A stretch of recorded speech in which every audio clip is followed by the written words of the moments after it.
지금부터 오늘 제 9차 2016년도 제 9차 굿 인터넷 클럽을 시작하도록 하겠습니다.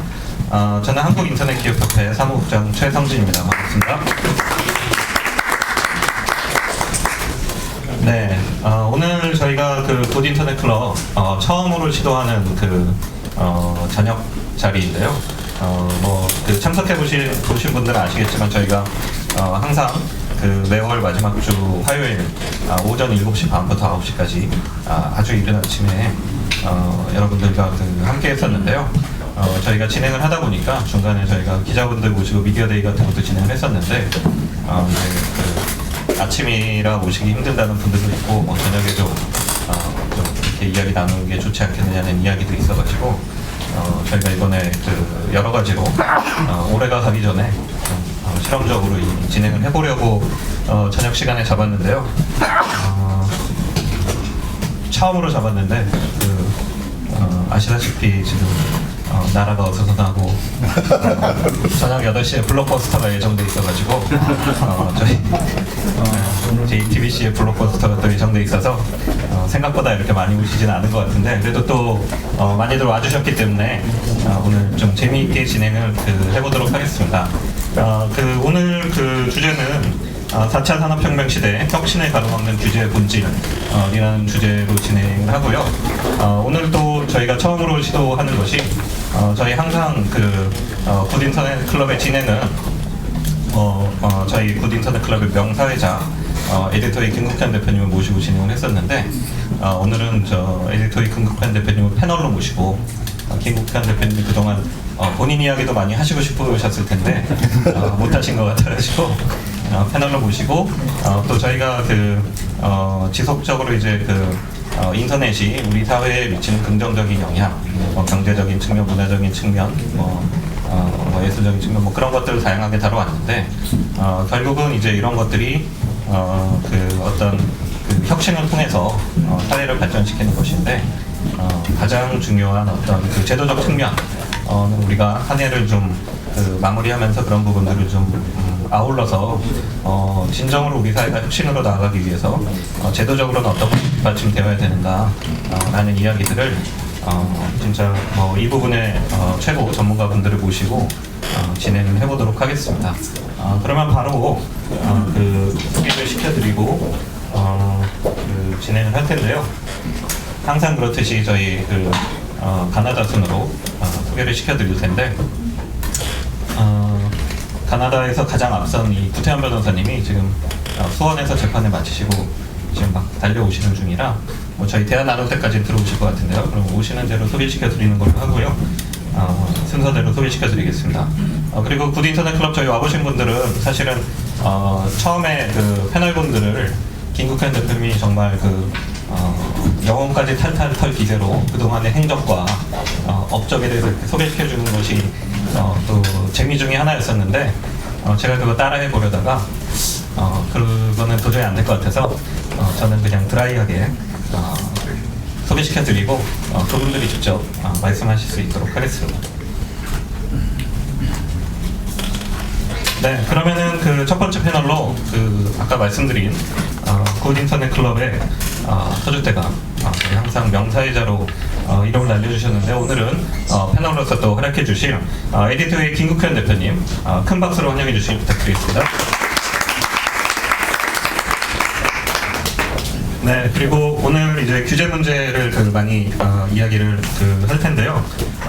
또 규제에 가장 고통을 받는 모든 인터넷 기업들이 규제 때문에 힘들어하긴 하지만 무엇보다 또 신생 스타트업들이 가장 또 어려움을 많이 겪고 있습니다. 또 다양한 규제 때문에 서비스 자체가 힘들다거나 이런 것들이 많아가지고 저희가 스타트업의 목소리를 좀 들어보기 위해서 코리안 스타트업 포럼의 운영위원 역할을 하고 계시면서 또 저희 행사 후원해주시는 오노피닉스 대표로 계시는 양준찬 대표님 모셨습니다. 힘찬 박수로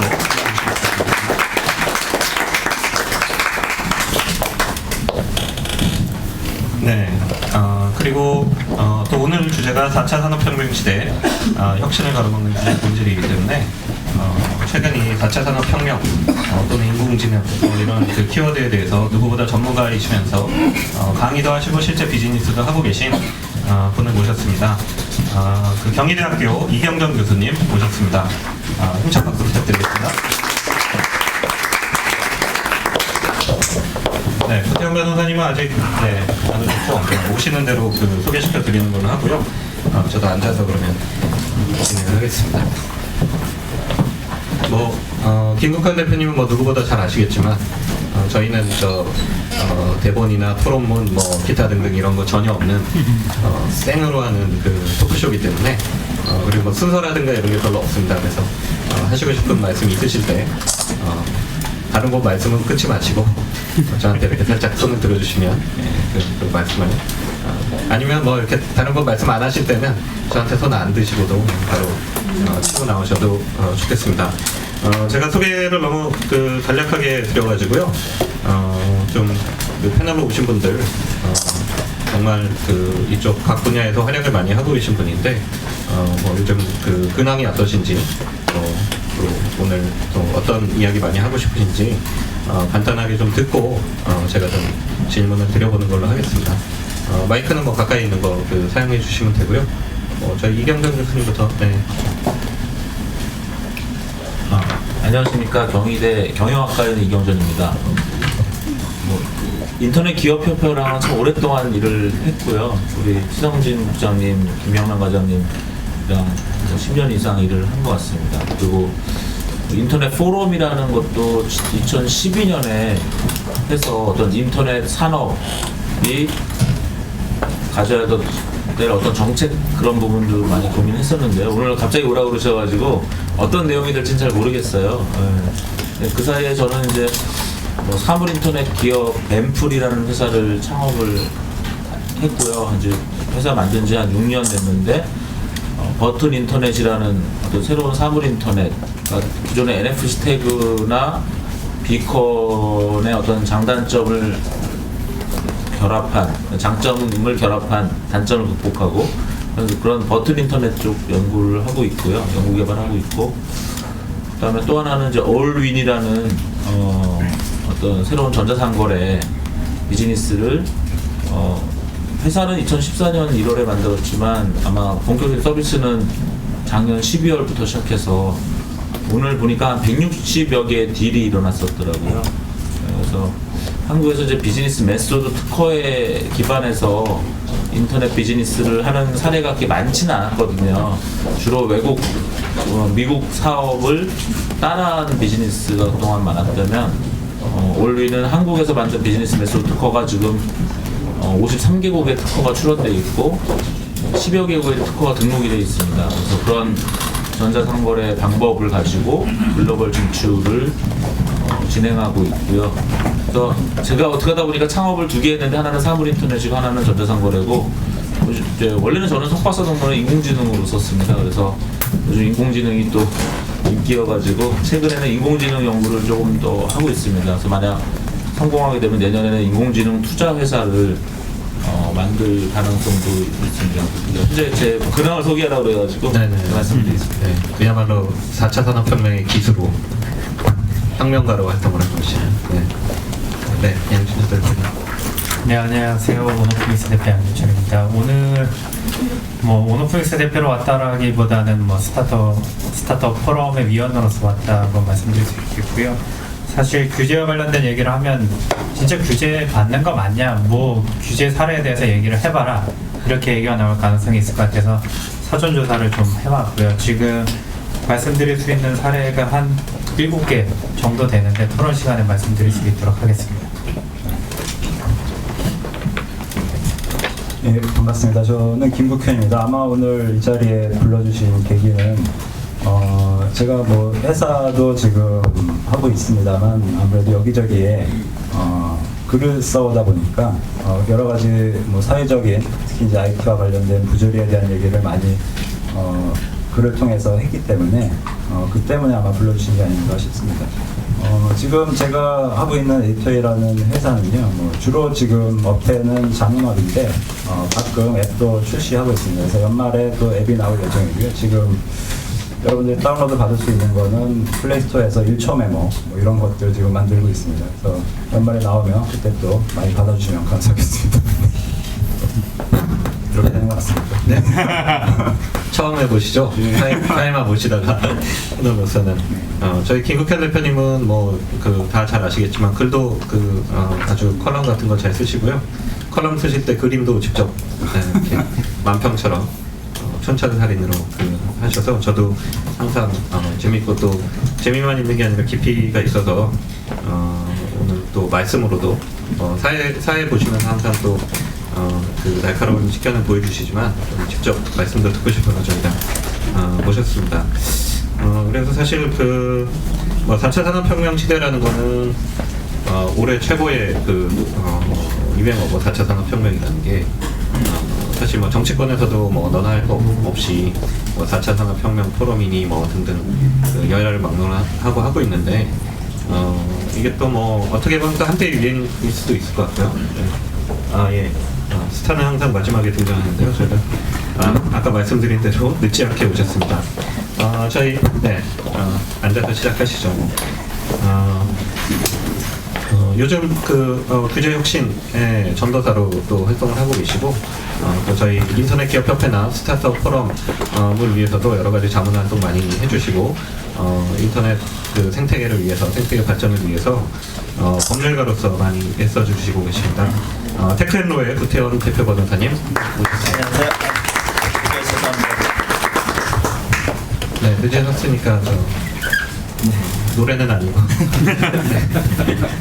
저희 근황 조금씩 말씀드렸는데요. 네. 이렇게 왜 늦으셨는지와 요즘 어떻게 얼마나 바쁘게 지내시는지 뭐 이런 얘기 오늘 또 하시고 싶은 말씀 어떤 분야다 뭐 이런 얘기도 잠깐 해주시면 좋을 것 같아요. 네, 다시 좀 나오는 거죠. 늦게 와서 다시 죄송하다는 말씀드리고요.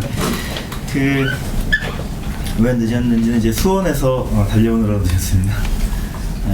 제가 맡은 사건 재판이 있었는데 증인 신문이 굉장히 길어져가지고 늦게 됐었고요. 그래도 다행히 겨우 마칠 수가 있었네요. 요즘 근황은 이제 마침 켜져 있습니다. 코리아 스타트업 포럼이라고 발족했는데 굉장히 스타트업 입장에서 이제 대변할 수 있는 단체가 생겼고요. 그래서 저도 그 출범을 축하하면서 여러 변호사들하고 좀 힘을 합해서 역시 막 이제 변호사를 시작한 변호사부터 저처럼 조금 약간 연식이 된 변호사까지 약간 10분 이상 지금 모여서 스타트업들에게 법률 지원을 좀 충분히 드리고 그리고 규제 이슈에 대해서 뜻과 그리고 아이디어를 모아서 돌파해 나갈 수 있는 그런 움직임을 좀 만들어 보려고 노력하고 있습니다. 그러느라고 좀 바쁘고요. 마침 또 변리사님들까지 참여하시기로 해서 약 한 15명 정도 전후로 법률 지원단이라고 구성이 된 것 같아요. 그래서 스타트업 분들이 뭐 충분하지 않더라도 좀 가까이 옆에서 궁금한 것들을 물어볼 수 있는 그런 변호사들과 변리사들 분들이 모여서 이제 조만간 있을 12월 1일 날 제1차 코리아 스타트업 포럼에서 정식으로 인사를 드리고 활동을 개시할 예정입니다. 그렇게 좀 바쁘고 있습니다. 감사합니다. 네, 감사합니다. 그럼 원래 하려고 했던 이야기로 넘어가서요.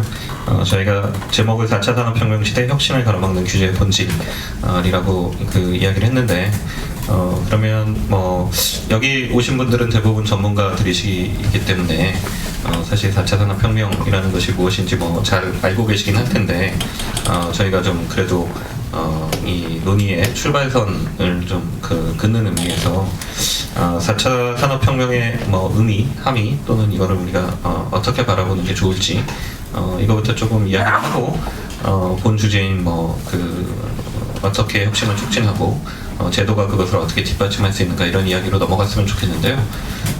제가 어디 영상에서 이경정 교수님이 1분짜리로 명쾌하게 4차 산업혁명의 정의를 이렇게 설명해 주시는 걸 봤었는데 그거 맞죠? 제가 본 게. 그렇습니까? 네, 1분인가 1분 30초인가에 방송인가 어디서 하시던데요. 그래서 아주 짧은 시간에 설명하시던데 이렇게 한번 말씀해 주시면 어떨까요? 글쎄요, 올해 갑자기 4차 산업혁명 얘기가 나와서 저도 강의에 많이 불려갔는데요. 솔직히 말하면 뭔지 모릅니다, 저는. 어떻게 알겠습니까? 아직 지금 혁명 중이라고 해도 잘 모르고요. 안 왔으면 더 모르고요. 근데 이제 굳이 그걸 주장하는 사람들을 한번 해석하려고 하면요. 제레미 리프킨이 2011년에 3차 산업혁명이라는 책을 썼거든요. 일단 그걸 얘기하면 1차 산업혁명은 증기기관과 철도에 의한 혁명인데 그게 이제 인간과 동물이 에너지를 만드는 게 아니라 증기기관 그리고 증기기관에 기반한 철도 그래서 그런 기계가 생겼다. 기계가 그 전에 없었어요. 1760년 전에는 1760년이 되기 전에는 기계가 없었는데 기계가 생겼고 그 기계에 의한 네트워크가 생긴 게 1차 산업혁명인 것 같습니다. 2차 산업혁명은 전기입니다. 전기 네트워크와 어셈블리인데요. 그러니까 여기도 좀 전기가 엄청 많지 않습니까? 이 전기는 생산이 어디서 됐냐면 저 먼 발전소에서 됐죠. 그래서 네트워크가 에너지가 네트워크를 타고 흐르는 혁명이 2차 산업혁명이고요. 그것의 이제 특징은 대량 생산. 그래서 미디어 정보도 대량 생산됐기 때문에 우리가 어렸을 때는 다 2차 산업혁명 시대나 1차 산업혁명 시대를 지난 것 같습니다. 그래서 매스미디어, TV, 신문, 라디오 이런 매스미디어 시대, 그 다음에 대량 생산의 시대, TV 광고의 시대 이런 것이 득세하던 시절이었고요. 그리고 지난 20년에서 25년은 이제 3차 산업혁명인 정보, 네트워크를 타고 나서 에너지가 흐르는 게 아니라 정보가 흐르는 시대였던 것 같습니다. 그래서 25년 만에 지금 중국의 시가총액 1, 2위 회사가 알리바바와 텐센트가 됐습니다. 그러니까 정말 2차 산업혁명 회사가 아니죠. 포스코나 삼성전자는 2차 산업혁명 회사라고 본다면 텐센트와 알리바바는 절대 2차 산업혁명 회사가 아니거든요. 중국의 1, 2위 기업이 지금 3차 산업혁명 회사가 됐고요. 한국은 여전히 삼성전자가 있기 때문에 2차 산업과 3차 산업을 섞는 왜냐면 삼성전자는 인포메이션 네트워크 가지고 비즈니스 하는 회사는 아니잖아요. 하지만 한국의 시가총액 2위도 이제 네이버와 라인을 합치면 포스코나 현대차를 앞섰기 때문에 한국도 이제 3차 산업혁명 회사가 이제 2위가 됐고요. 미국을 치면 애플이 1위인데 애플은 아이튠스도 하고 앱스토어도 하고 하는 거니까 3차 산업혁명 회사라고 볼 수 있거든요. 그 다음에 2위, 3위, 4위, 5위가 다 3차 산업혁명 회사입니다. 그래서 이제 네트워크를 타고 정보가 가는 거까지는 이제 이해가 됩니다. 그럼 4차 산업혁명이 뭔지 모르겠어요. 아시는 분 있어요? 뭐 어떤 분은 인공지능이라고 어떤 분은 뭐 바이오라고 하는데 잘 모르겠어요, 솔직히. 네, 그래서 제레미 리프킨 식으로 얘기하면 그냥 3차 산업혁명의 연장일 수도 있고요. 만약 굳이 얘기하면 뭐 인공지능, 뭐 사물 인터넷, 뭐 바이오 이렇게 얘기하는데 아직까지는 3차 산업혁명과 4차 산업혁명을 구분 짓는 게 뭐냐라고 얘기하면 저는 아직은 잘 모르겠습니다. 다른 분이 또 말씀하셔도 좋을 것 같습니다. 네, 사실은 저도 잘 모르겠어서 주제를 잡아가지고 전문가분들한테 이야기를 들으면 좀 알 수 있지 않을까. 뭐 다른 분이 좀 어떻게 설명해 주실 수 있을까요?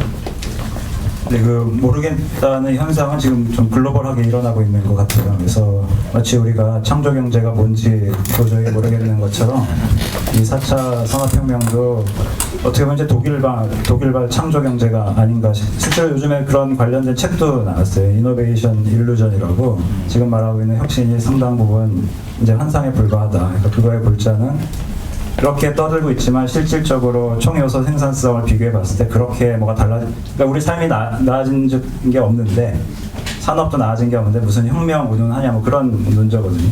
근데 이제 그나마 창조 경제하고 좀 다른 거는 실질적인 실체는 있었죠. IoT가 됐든 뭐 인공지능이 됐든 여러 기업들이 받아주고 컨설팅 회사가 받아줘서 글로벌하게 퍼뜨려가지고 지금 이런 말을 만든 건 맞는데 여전히 지금 많은 곳곳에서는 그 4차 산업혁명이라는 말 자체에 반감을 가지고 있는 사람들도 꽤 되는 걸로 알고 있습니다.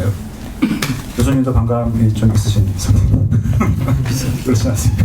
잘 모르겠다.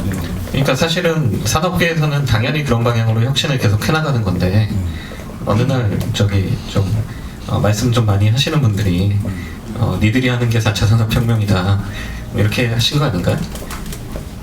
근데 엔지니어 출신 관점에서 말씀을 드리자면 우리가 한 2008년 그때쯤에 웹 2.0을 얘기했단 말이에요. 근데 엔지니어들은 웹 2.0 한참 얘기될 때 뭐라고 생각을 했냐면 왜 기존에 하고 있었던 기술 갖고 웹 2.0을 얘기하냐라는 생각을 갖고 있었는데 뭐 이제 4차 산업혁명 얘기하면서 온라인과 오프라인이 결합되는 뭐 오토다 아니면 뭐 데이터 테크놀로지 시대가 왔다 이런 여러 가지 이야기들을 하고 있는데 사실 엔지니어들 입장에서는 기존에 해왔던 일들이 계속적으로 만들어지고 있는 것 뿐인데 이제 상경 계열에 계신 분들이 좋은 또 하나의 프레임을 짜서 새로운 시도를 하는 거 아닌가 수준으로 또 이해를 하고 있어서 또 엔지니어 관점에서는 그렇게 볼 수 있지 않을까 싶습니다.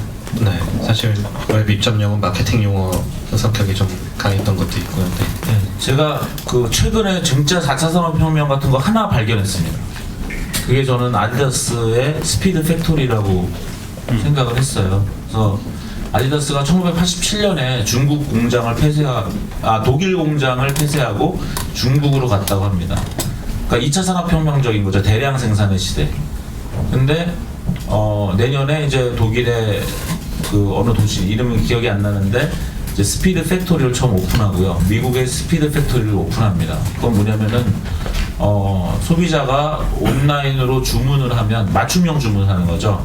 내가 이거를 뭐 러닝하다 아니면 뭐 깔창을 어떻게 해달라 뭐 깔창을 높이 해달라 여러 가지 맞춤형으로 하면 그것을 3D 프린팅과 로봇 기술로 맞춤형 생산을 하는데요. 5개월이 걸린다고 합니다. 제가 좀 술을 좀 먹고 왔어요. 그래서 6시간이 걸린다고 합니다. 지금 방식으로 하면 24시간 이상 5일 걸리는데 5시간 걸리고요. 배송하는 데까지 걸리는 시간이 24시간이라고 합니다. 그러니까 내가 만약 온라인 앱이나 홈페이지로 아디다스한테 맞춤형 신발을 주문하면 24시간 안에 받는 건데요. 이게 4차 산업혁명 같아요.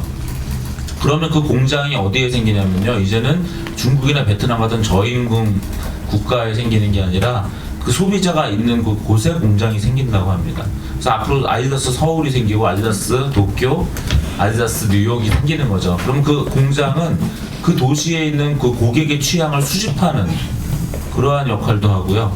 그 고객이 살고 있는 곳에서 그 고객의 어떠한 인력들이 생산을 또 담당하는 거죠. 그리고 그 다음에 그래서 그동안 대량 생산이나 저임금 생산이 아닌 그런 데이터에 기반한 생산이 되고 매스 커스터마이제이션이 되는데 그동안 우리가 매스 커스터마이제이션은 디지털 분야만 된다고 생각했잖아요. 근데 이제 프로덕션 분야에 매스 커스터마이제이션이 된다는 면에서 제가 현재까지 발견한 가장 전형적인 4차 산업혁명 사례가 저는 아디다스의 스피드 팩토리인데 당연히 그럴만하죠. 왜? 4차 산업혁명이 독일 정부가 얘기한 인더스트리 4.0에서 출발한 거잖아요. 그래서 어떻게 보면 저는 그동안 독일의 인더스트리 4.0에 전혀 관심이 없다가 최근에 독일이 그 한다는 그 인더스트리 4.0이 뭔지 프로젝트 한 15개 있더라고요. 홈페이지 다 공개되어 있습니다. 그거 하나하나 다 점검해 보려고요. 그 중에서 가장 현재 저한테 와닿은 거는 스피드 팩토리고 그것이 그동안은 제가 4차 산업혁명을 제조업으로 설명을 못했어요. 네이버, 카카오 이런 거밖에 설명이 안 되는 거예요. 제조업이 어떻게 바뀔까 최근에 발견한 게 그 사례라서 이런 것이 어떤 그런 실체가 아니냐 이런 생각을 좀 해보고 있습니다. 네. 그래서 사실은 어떻게 보면 이제 그 신분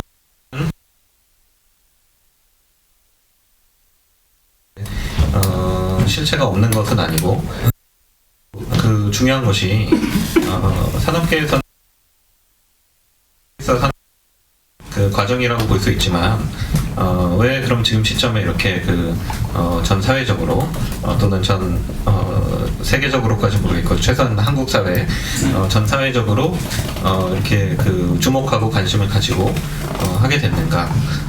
왜 그런가? 그런 부분이 우리가 좀 의미를 좀 생각해 볼 필요가 있을 것 같아요. 왜냐하면 그동안 우리가 오늘 이따 규제 이야기도 하겠지만 사회적으로 이게 혁신을 촉진할 수 있는 사회 분위기가 되지 못했던 부분 때문에 여러 가지 규제 개선도 안 되고 그런 문제가 많이 있었는데 지금 시점에서 이렇게 주목하고 있는 것이 좀 어떤 의미로 볼 수 있을까요? 마이크 잡고 계시니까. 네. 저 말씀 이어가는 김에 제가 생각하는 4차 산업혁명에 대해서 좀 말씀드리면 지금 이경준 교수님 잘 말씀해 주셨지만 1차 산업혁명, 2차 산업혁명은 이제 인공기계, 인간이 만든 기계 시대였던 것 같고요. 기계 근육의 시대였던 것 같아요. 그러니까 사람이 힘으로 할 일을 대신해주는 것들이었다면 그것이 증기기관의 전기로 바뀐 게 1차, 2차 차이인 거고 3차는 이제 정보로 정보 혁명이 일어나기 시작한 것이고 그것들이 이제 소프트웨어를 통해서 인간의 머리를 대신하기 시작한 거죠. 그러니까 기계 두뇌의 시대로 접어들었던 것 같고요. 4차 산업혁명은 지금 스피드 팩토리 사례를 말씀하신 것에서 저도 아이디어를 얻었는데 기계 근육과 기계 두뇌가 만나기 시작하는 거예요. 두뇌와 근육이 만나면 이제 나중에는 점점 발전해 나간다면 이제 사람, 인조인간까지도 뭐 갈 수 있는 그런 것의 출발점에 서 있는 것이 아닌가. 그리고 이렇게 기계와 두뇌가 만나기 시작하니까 바로 맞춤형 서비스가 가능해질 것이고 그것이 이제 모바일 시대의 출범과 맞물려서 폭발력을 갖고 있기 때문에 그것에 가장 앞서 나가는 이제 아디다스 같은 회사는 바로 사람에게 신발끈, 재질, 바닥의 모든 모양까지 전부 맞춤형으로 만들어내는 그런 무인 공장을 만들어내고 있는 것이 아닌가 싶고요. 이제 여기서 이제 두려운 것은 사람의 취향을 바로 아주 섬세하게 데이터로 전부 획득해 갈 것이라는 것입니다. 그래서 지금 이제 국장님 말씀하신 질문하고 연결시켜 생각해 보면 요즘에 우리나라 국민들은 빠른 인터넷 그리고 모두가 90% 이상의 분들이 스마트폰을 들고 다니시면서 국경을 넘어서 가장 최신 정보를 어느 나라의 사람들보다도 빠르게 습득하고 있는 그런 세대로 이제 넘어들었잖아요. 그러니까 눈앞에 세상의 변화를 바로 보고 있는 거예요. 해외는 글로벌하게는 너무나 빠르게 이렇게 발전하고 달려가고 있는 것을 보고 있는데 우리 내부는 바로 오늘의 주제와도 연결되는 규제를 포함한 여러 가지 문화적 현상, 경제 구조, 또 아직은 정치적으로 좀 더 민주화가 돼야 된다는 것들, 뭐 등등등등 때문에 속도가 느린 것이죠. 이 속도 차이에 대해서 굉장히 답답하게 생각하고 그것을 욕망으로 표현한 것이 이제 이번 올해 4차 산업혁명에 대해서 우리나라에서 크게 화두가 되고 있는 것이 아닌가 저는 그렇게 생각합니다.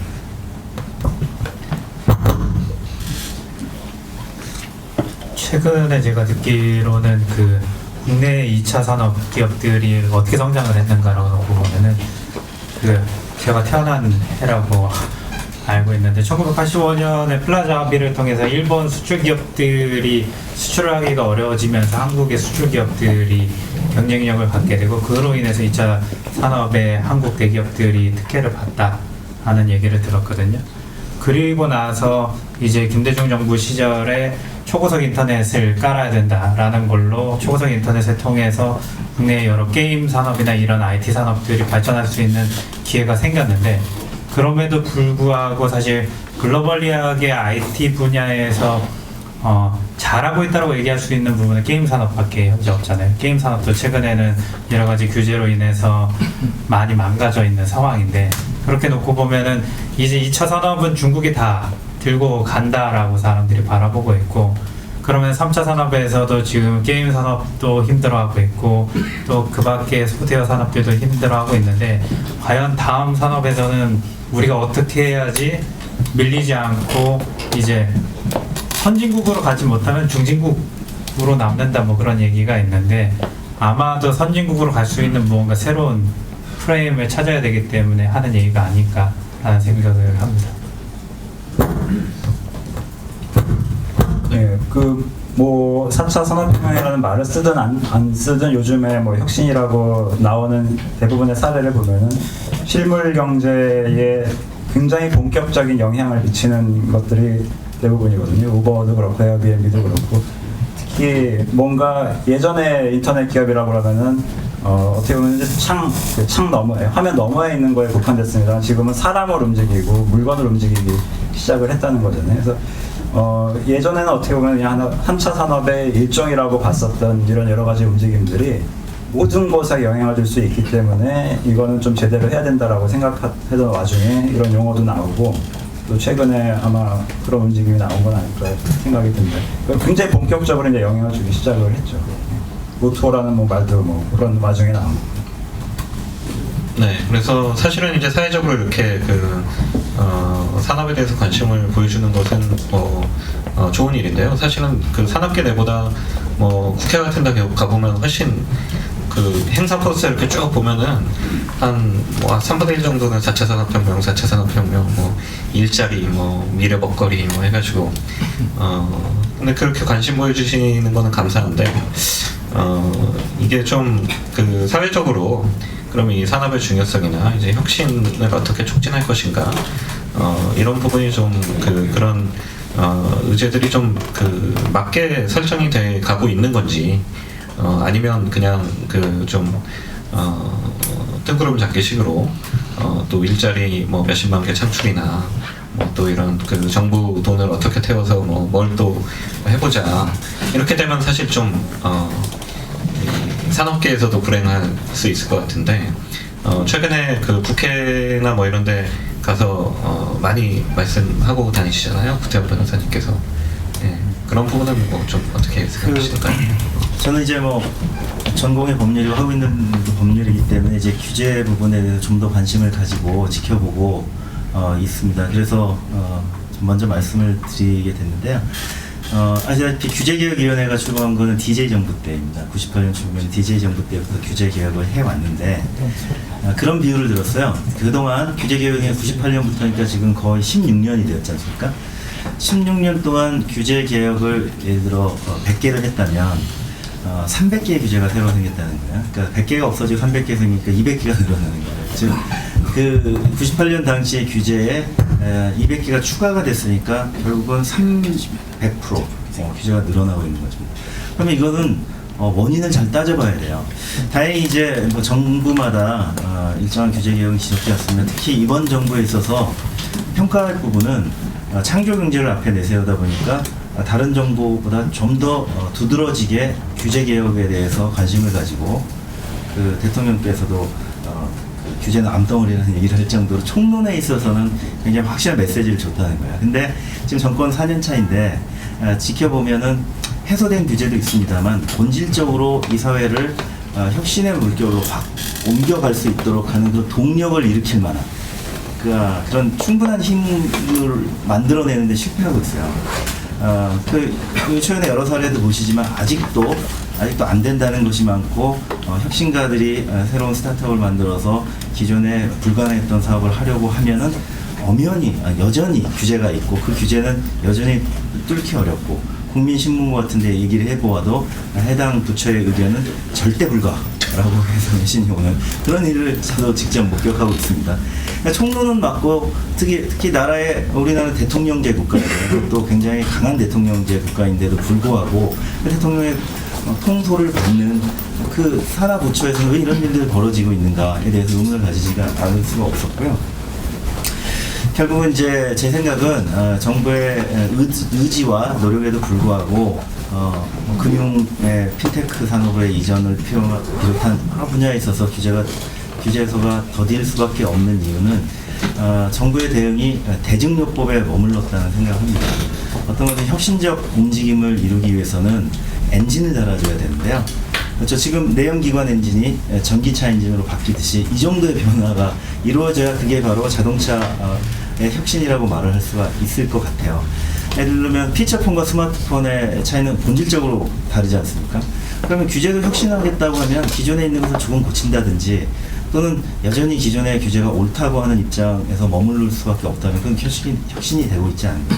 문제가 무엇이냐면 결론적으로 제가 요약해서 말씀드리면 정부 부처에 혁신을 주장하고 혁신을 지지하고 혁신을 이끌 만한 조직적인 변화를 일으켜주지 않고 그냥 혁신만 하라고 하는 거예요.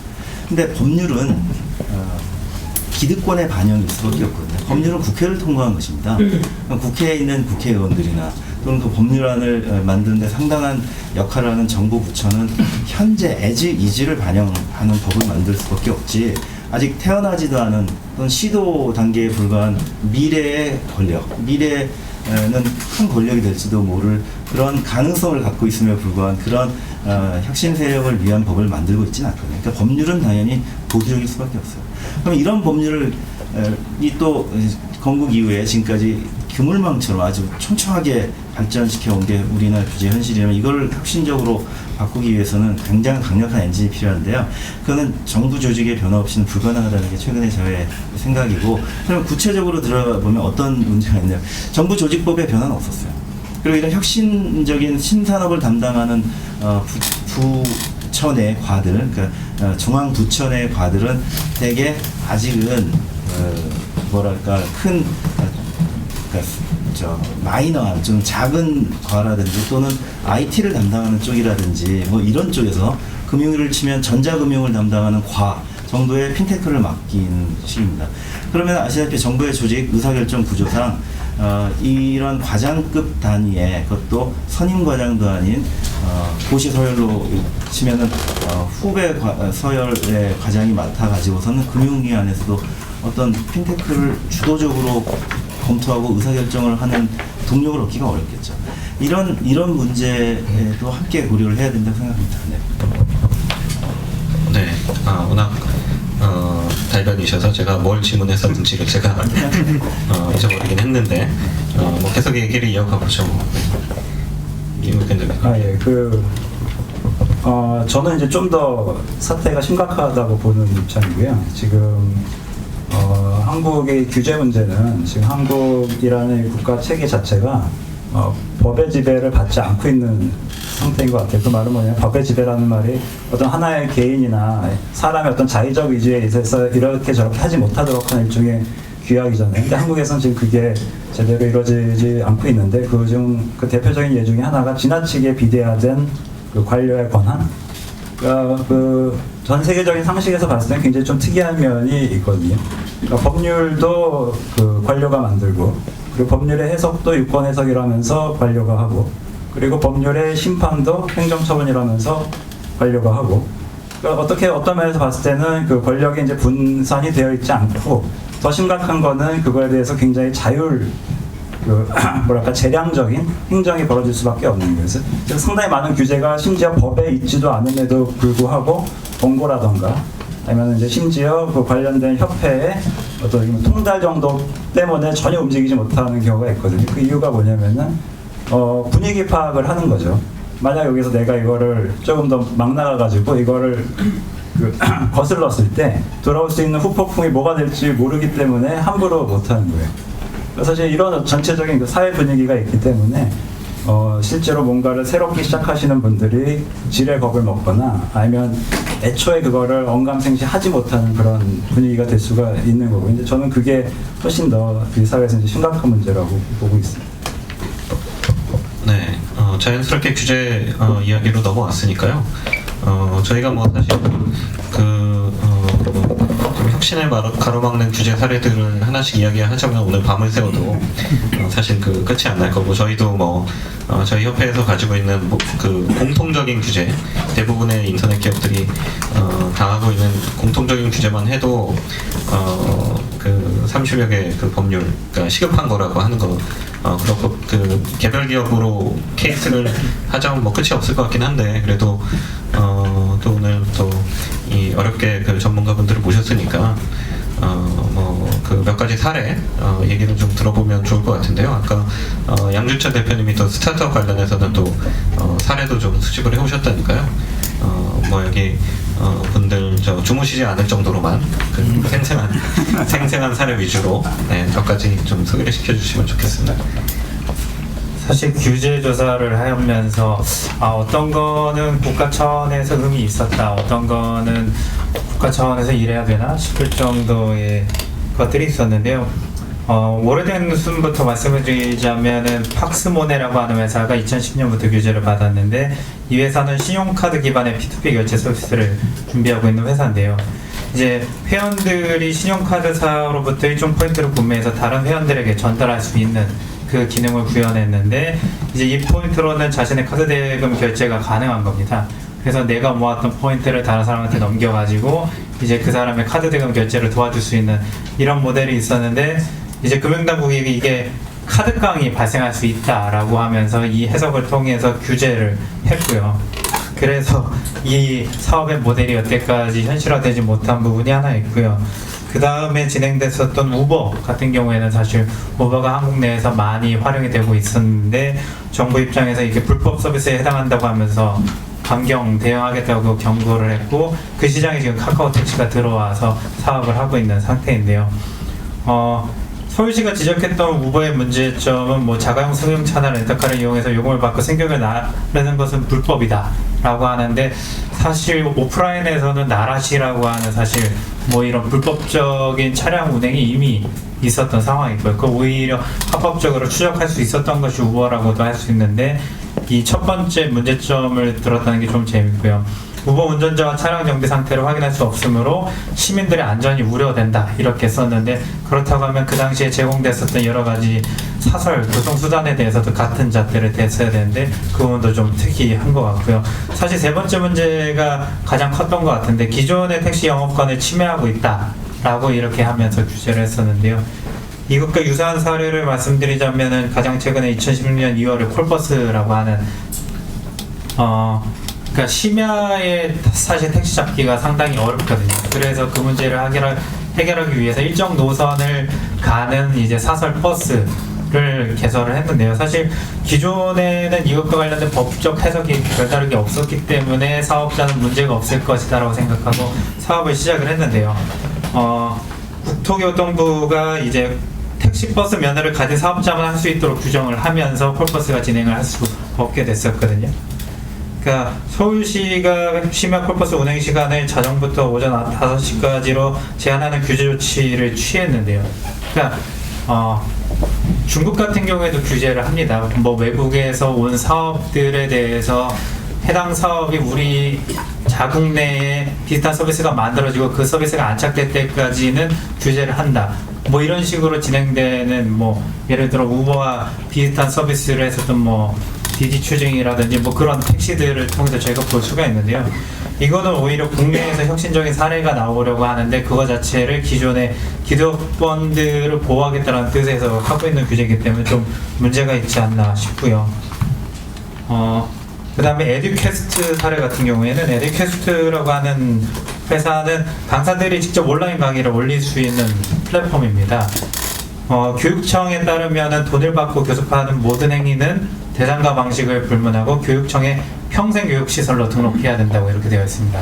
평생교육시설로 등록을 하려면 이제 강의 하나가 올라가게 되면 그걸 다 교육청에 신고를 해야 되고 그 강의가 내용이 변경되게 되면 그것도 역시 교육청에 신고를 해야 되거든요. 근데 그렇다고 하면 교육과 관련된 어떤 혁신적인 플랫폼이 나오는 것 자체가 불가능한데 이것을 통해서 이제 규정을 지켜라 이렇게 얘기를 해서 에듀캐스트가 사업성 검토를 처음부터 다시 받아야 되는 상황이 이르렀는데 이제는 이제 뭐 법인과 서버를 해외에 두고 중개 수수료만을 받는 수익 모델로 전환을 해서 이제 평생교육시설 등록 의무를 피했다고 하는데요. 그러니까 해외 회사를 설립한다는 것 자체가 과세가 해외로 나가는 것이기 때문에 이것은 올바른 사업적 행태라고는 말씀드릴 수 없기 때문에 또 이거 어쩌다가 이런 규제를 통해서 우리가 회사를 하나 또 해외로 보냈는가라는 생각이 드는 그런 규제 사례들이 있었습니다. 그 밖에 뭐 메시코리아라고 하는 회사가 이제 물류 서비스 분야에서 푸타케라는 음식 배달 대행 서비스 운영을 했는데 현행법상 배달 대행 오토바이 기사들은 개인 사업자로 분류가 돼서요. 사실 법규상 음식 배달 기사에 포함되지 않는 이유에 이것도 불가능하다라고 얘기를 해서 뭐 이 문제가 뭐냐면 음식 배달 대행 기사는 1년에 300만 원 가까이 보험료를 내고 있는데 이 메시코리아가 하는 사업은 그 300만 원의 보험료를 내고 있지 않기 때문에 문제다 이런 식으로 규제를 하고 있는 거거든요. 그러니까 이런 어떤 기존 사업자들과 이해관계를 보호하기 위해서 진행되고 있는 부분이 좀 재미있는 부분인 것 같고요. 마지막으로 말씀드리자면 올해 초에 진행됐었던 헤이딜러, 그러니까 중고차 판매자와 딜러를 연결시켜주는 온라인 자동차 경매 서비스가 있었는데요. 2015년 말에 자동차 관리법 일부 개정 법률안이 국회를 통과하면서 이제 이런 서비스는 운영하면 안 된다라는 게 딱 못이 박히면서 서비스를 종료하게 되었고요. 원래 자동차 경매 업체는 3,300평방미터 이상의 주차장과 200m 200제곱미터 이상의 경매장 성능 검사 설비, 성능 검사 인력의 자격 요건 등 기준을 만족해야 한다라고 되어 있는데, 그렇다고 하면 이 정도를 만족하지 못하는 온라인을 이용한 오토 서비스가 만약에 이 분야에 만들어진다고 하면은 이 기준 때문에 부동산을 갖고 있지 않아서 전혀 서비스를 할 수 없는 상황이 되는 거거든요. 그러니까 이런 전반적인 규제 상황들을 놓고 보면은 사실 기존의 사업자들의 어떤 권리를 보호해주기 위해서 새로운 혁신을 막고 있는 규제들이 많지 않은가라는 생각이 듭니다. 네, 감사합니다. 이것도 추려서 말씀하신 거죠? 네, 그렇죠. 저희가 사례를 개별적으로 이야기하자면 방은세도 부족한데, 이경준 교수님은 지금 기업도 운영하고 계신데 혹시 국내법 준수하시느라고 어렵거나 뭐 이렇게 그러신 건 없으세요? 저는 규제 있는 분야를 왜 택하는지 모르겠어요. 규제가 있으면 게 사업 기회일 것 같고요. 저는 솔직히 말씀드리면 규제 가지고 징징대는 걸 굉장히 싫어합니다. 규제가 정말 싫으면 그냥 양심에 기반해서 사업을 하라고 저는 얘기를 하고 싶고요. 저는 사실 경영학 박사 하고 나서 행정학을 또 석박사를 또 했거든요. 행정학 공부를 해보니까 규제가 우리는 자꾸 규제를 얘기할 때 공무원과 국회의원을 욕하더라고요. 절대 그러면 안 돼요. 행정학에서는 그냥 잘 가르쳐 줍니다. 규제는 그냥 기득권을 위한 겁니다. 그건 전 대학교 카이스트 1학년 때 경제학 언론에서도 배웠고요. 서울대 행정대학원 석사, 박사 공부하면서 그때 또 배웠어요. 그래서 규제는 정부나 공무원이나 국회의원은 그냥 꼭두각시고요. 요즘 뭐 누구의 꼭두각시가 대통령이라고 얘기하는 거랑 똑같은 거죠. 그러니까 규제는 그냥 누구를 아까 뭐 예를 들면 헤이딜러의 그 규제, 기존의 중고 자동차 경매 사업자나 그분들을 위한 규제죠. 공무원을 위한 규제가 아닙니다. 국회의원이 만든 것도 아니고요. 국회의원도 다 그 사업자가 만든 거고요. 사업자들이 부탁해서 만든 거기 때문에. 제가 올해 청와대도 한번 갔었어요. 청와대 미래수석실에서, 지금 미래수석 바뀌었지만 미래수석실에서 수많은 규제를 헤이딜러 콜버스 오셨더라고요. 근데 그거 아시죠? 콜버스 규제가 얼마나 허무하게 없어졌는지 아세요? 네. 콜버스가 그때는 아주 난리를 쳤어요. 콜버스 규제한다고. 콜버스 랩. 근데 어떻게 결론 났습니까? 결국 콜버스 랩만 할 수 있게 끝났어요. 콜버스 랩 그 사장님도 그때 오셨는데, 젊은 분 오셨는데, 그분은 어떤 사회 정의에 관심이 없어요. 그냥 콜버스 랩만 그 사업을 하면 되는 거예요. 그래서 콜버스 랩 말고 두 번째 사업자가 들어갈 수 없는 규제로 해서 건설교통부랑 합의가 났어요. 그 이유 어떻게 되는지 모르겠어요. 하지만 저는 규제 해달라고 하는 그 사업자들 보면 되게 한심하고 굉장히 나쁜 사람들이라고 생각을 합니다. 그분들은 그냥 자기가 그 사업에 들어가면 돼요. 그리고 그 자기 다음에 또 다른 사업자가 들어가는 거는 싫어요. 근데 왜 이런 식이 일어나냐면 우리나라가 너무 작아서 그렇습니다. 우리나라는 정말 섬나라잖아요. 저는 해외란 말도 되게 싫어하거든요. 왜 해외입니까? 국외죠. 우리 북한도 원래는 걸어갈 수도 있어야 되고, 북한이 우리나라보다 훨씬 더 저는 개방된 사회라고 생각해요. 왜? 중국을 걸어갈 수 있어요. 북한은. 근데 우리나라는 어느 나라도 걸어갈 수가 없는 정말 섬나라죠. 그러니까 해외라는 표현을 써요. 그러니까 되게 섬나라예요. 그러니까 너무 작으니까 이 나라에서 비즈니스를 하려면 자기가 했던 비즈니스를 규제로 막아야 됩니다. 그래서 대부분의 규제는 사실은 공무원이 만든 게 아니고 국회의원이 만든 게 아닙니다. 기존의 사업자들이 만든 거예요. 그래서 그러면 이제 이걸 어떻게 해결할 거냐. 최성준 국장님이랑 2012년, 2011년에 준비 많이 했어요. 그 당시에 차기 정권이 과연 인터넷 분야를 어떻게 할 거냐. 우리가 보십시오. 우리가 싸이월드 같은 멋진 걸 만들고 했는데도 인터넷 실명제를 MB 정권에서 해가지고 싸이월드를 중국 사람들이 쓰고 싶은데 주민등록번호가 없으면 대륙에서 접속이 안 되는 거죠. 너무 한심한 거죠. 그러니까 한류는 퍼졌지만 싸이월드가 글로벌로 못 가는 거예요. 그래서 한국 사람들의 주민등록번호가 10만 원씩 합니다. 그 경우는 그러면 기득권의 사업자를 위해서 한 거냐? 그랬습니다. 제가 네이버 당시 자문할 때도 야, 인터넷 실명제 네이버가 안 되라 해도 네이버는 즐겨요. 왜? 이미 주민등록번호를 많이 갖고 있기 때문에 인터넷 실명제에 목숨 걸 마음이 없습니다. 기득권 사업자니까. 당시 싸이월드도 마찬가지고요. 왜? 한국에서의 기득권을 위해서. 하지만 글로벌로 가는데 운분한 개구리들이 앉아가지고 그러고 앉아있다라는 거죠. 근데 또 재밌는 거는 이제 정치인들이나 이런 데서는 한국 사람들이 유난하게 사이버 모욕을 하고 사람들을 인신 공격을 해서 한국에서 인터넷 실명제가 어쩔 수 없다라고 얘기하는데 미국이나 루마니아 수많은 데서 네티즌들은 다 나쁜 거예요. 한국만 나쁜 게 아니에요.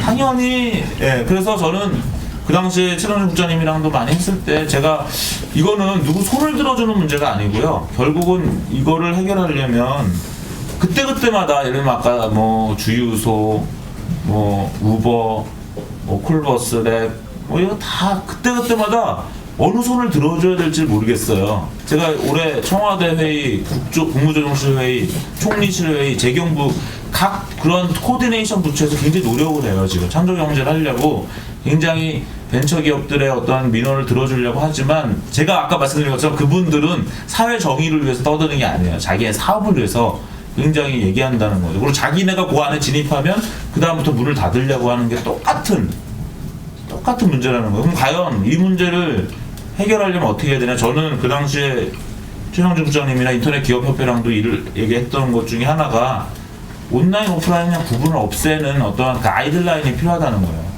어떤 그런 일반 선언. 이거 어떤 사안별로 누구 손을 들어주고 내려주고 하기가 굉장히 어렵고 예를 들어서 우리나라에서 콘택트 렌즈를 저 온라인으로 못 삽니다. 그거 공무원이 만든 겁니까? 누가 만드는지 아세요? 콘택트 렌즈 온라인에서 못 사는 거. 한국 안경사 협회 홈페이지 한번 가보세요. 거기가 얼마나 가격한지 몰라요. 그래서 어떻게 됐습니까? 한국에서 콘택트 렌즈를 온라인으로 못 사니까 그거 안경사 협회가 만든 거거든요. 근데 사람들이 어떻게 합니까? 직구를 하잖아요. 한국 사람들은 콘택트 렌즈를 온라인에서 못 파니까 직구로 외국 사이트에서 사는 거예요. 그거 완전 한국의 경제가 붕괴되는 거죠. 그야말로 생산, 유통이 다 망가지는 거고 오직 남는 건 택배만 남잖아요. 근데 한국 안경사협회에서 어떻게 되는지 아십니까? 게시판 가보세요. 해외 직구, 아까 해외란 말도 제가 눈물한 개구리라고 얘기했지만 그 국외 직구를 막자라고 안경사협회 홈페이지나 이런 게시판에서 막 난리치고 있어요. 직구조차 막아야 된다. 예, 이런 것들이 그래서 저는 과연 이런 이 작은 섬나라에서 서로 치고받고 이렇게 하는 거를 어떻게 막을 거냐라는 거는 정말 우리가 차별을 금지해야 된다. 그러니까 온라인과 오프라인의 차별을 우리가 백화점 가는데 들어갈 때 주민등록번호 대고 실명제 해가지고 들어갑니까? 물건 하나 살 때 실명제 합니까? 그렇지 않거든요. 그럼 우리가 오프라인에서 어떤 물건 살 때 자기 주민등록번호 안 까는 거랑 똑같은 것처럼 온라인에서도 실명제를 안 까야 되고, 그러니까 온라인과 오프라인을 예를 들면 구분하지 말자라든가 뭐 이런, 물론 뭐 미성년자한테 술을 안 팔아야 되기 때문에 온라인에서도 미성년자도 술을 안 팔아야 되는 거고. 그럼 우리나라에서 술을 무조건 온라인에서 못 팔잖아요. 근데 말이 안 되죠. 오프라인에서 술을 팔면 온라인에서 술을 팔란 얘기예요, 저는. 그럼 오프라인에서 미성년자한테 주민등록증을 만약 우리가 제시하면 온라인에서도 공인인에서든 어떤 방법으로 이 사람의 성인 인증을 하면 되잖아요.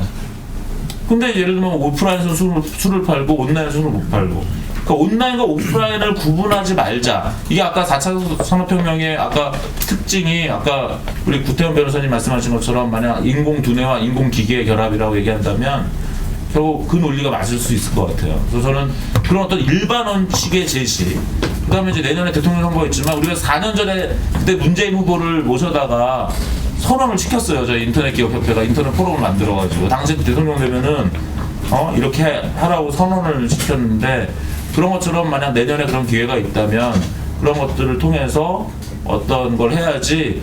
아까 제가 자꾸 말씀드린 것처럼 이거는 정부 공무원과 국회의원의 문제라고 생각하면 영원히 못 풀립니다. 다 쥐새끼 같은 그 기업인들이 다 만들고 있는 거예요. 저희 규제는 대부분이 그렇습니다. 네. 저희가 문재인 후보만 초청했던 건 아니고요. 예. 다 공평하게 다 초청드렸는데 박근혜 후보는 그때 일정상 못 오시고 그리고 그때 안철수 후보는 사퇴하시는 바람에 일정을 잡아놨었는데 이게 중요한 부분을 말씀해 주셨는데요. 뭐 이게 시각은 조금씩 다를 수는 있는데 저희가 좀 뭔가를 하나 건너뛴 것 같아요. 그러니까 뭐냐면 이제 사회 구성원들이 각자의 이익을 추구하는 거는 민주주의 사회에서 당연한 일이죠. 그걸 이제 사회적 합의를 바탕으로 해서 법제도를 만들고 그것이 가급적 많은 사람의 이익으로 돌아가게. 그래서 규제는 보통 이제 공익을 추구한다고 하고 이제 사회 보탬이 되는 방향으로 가는 건데.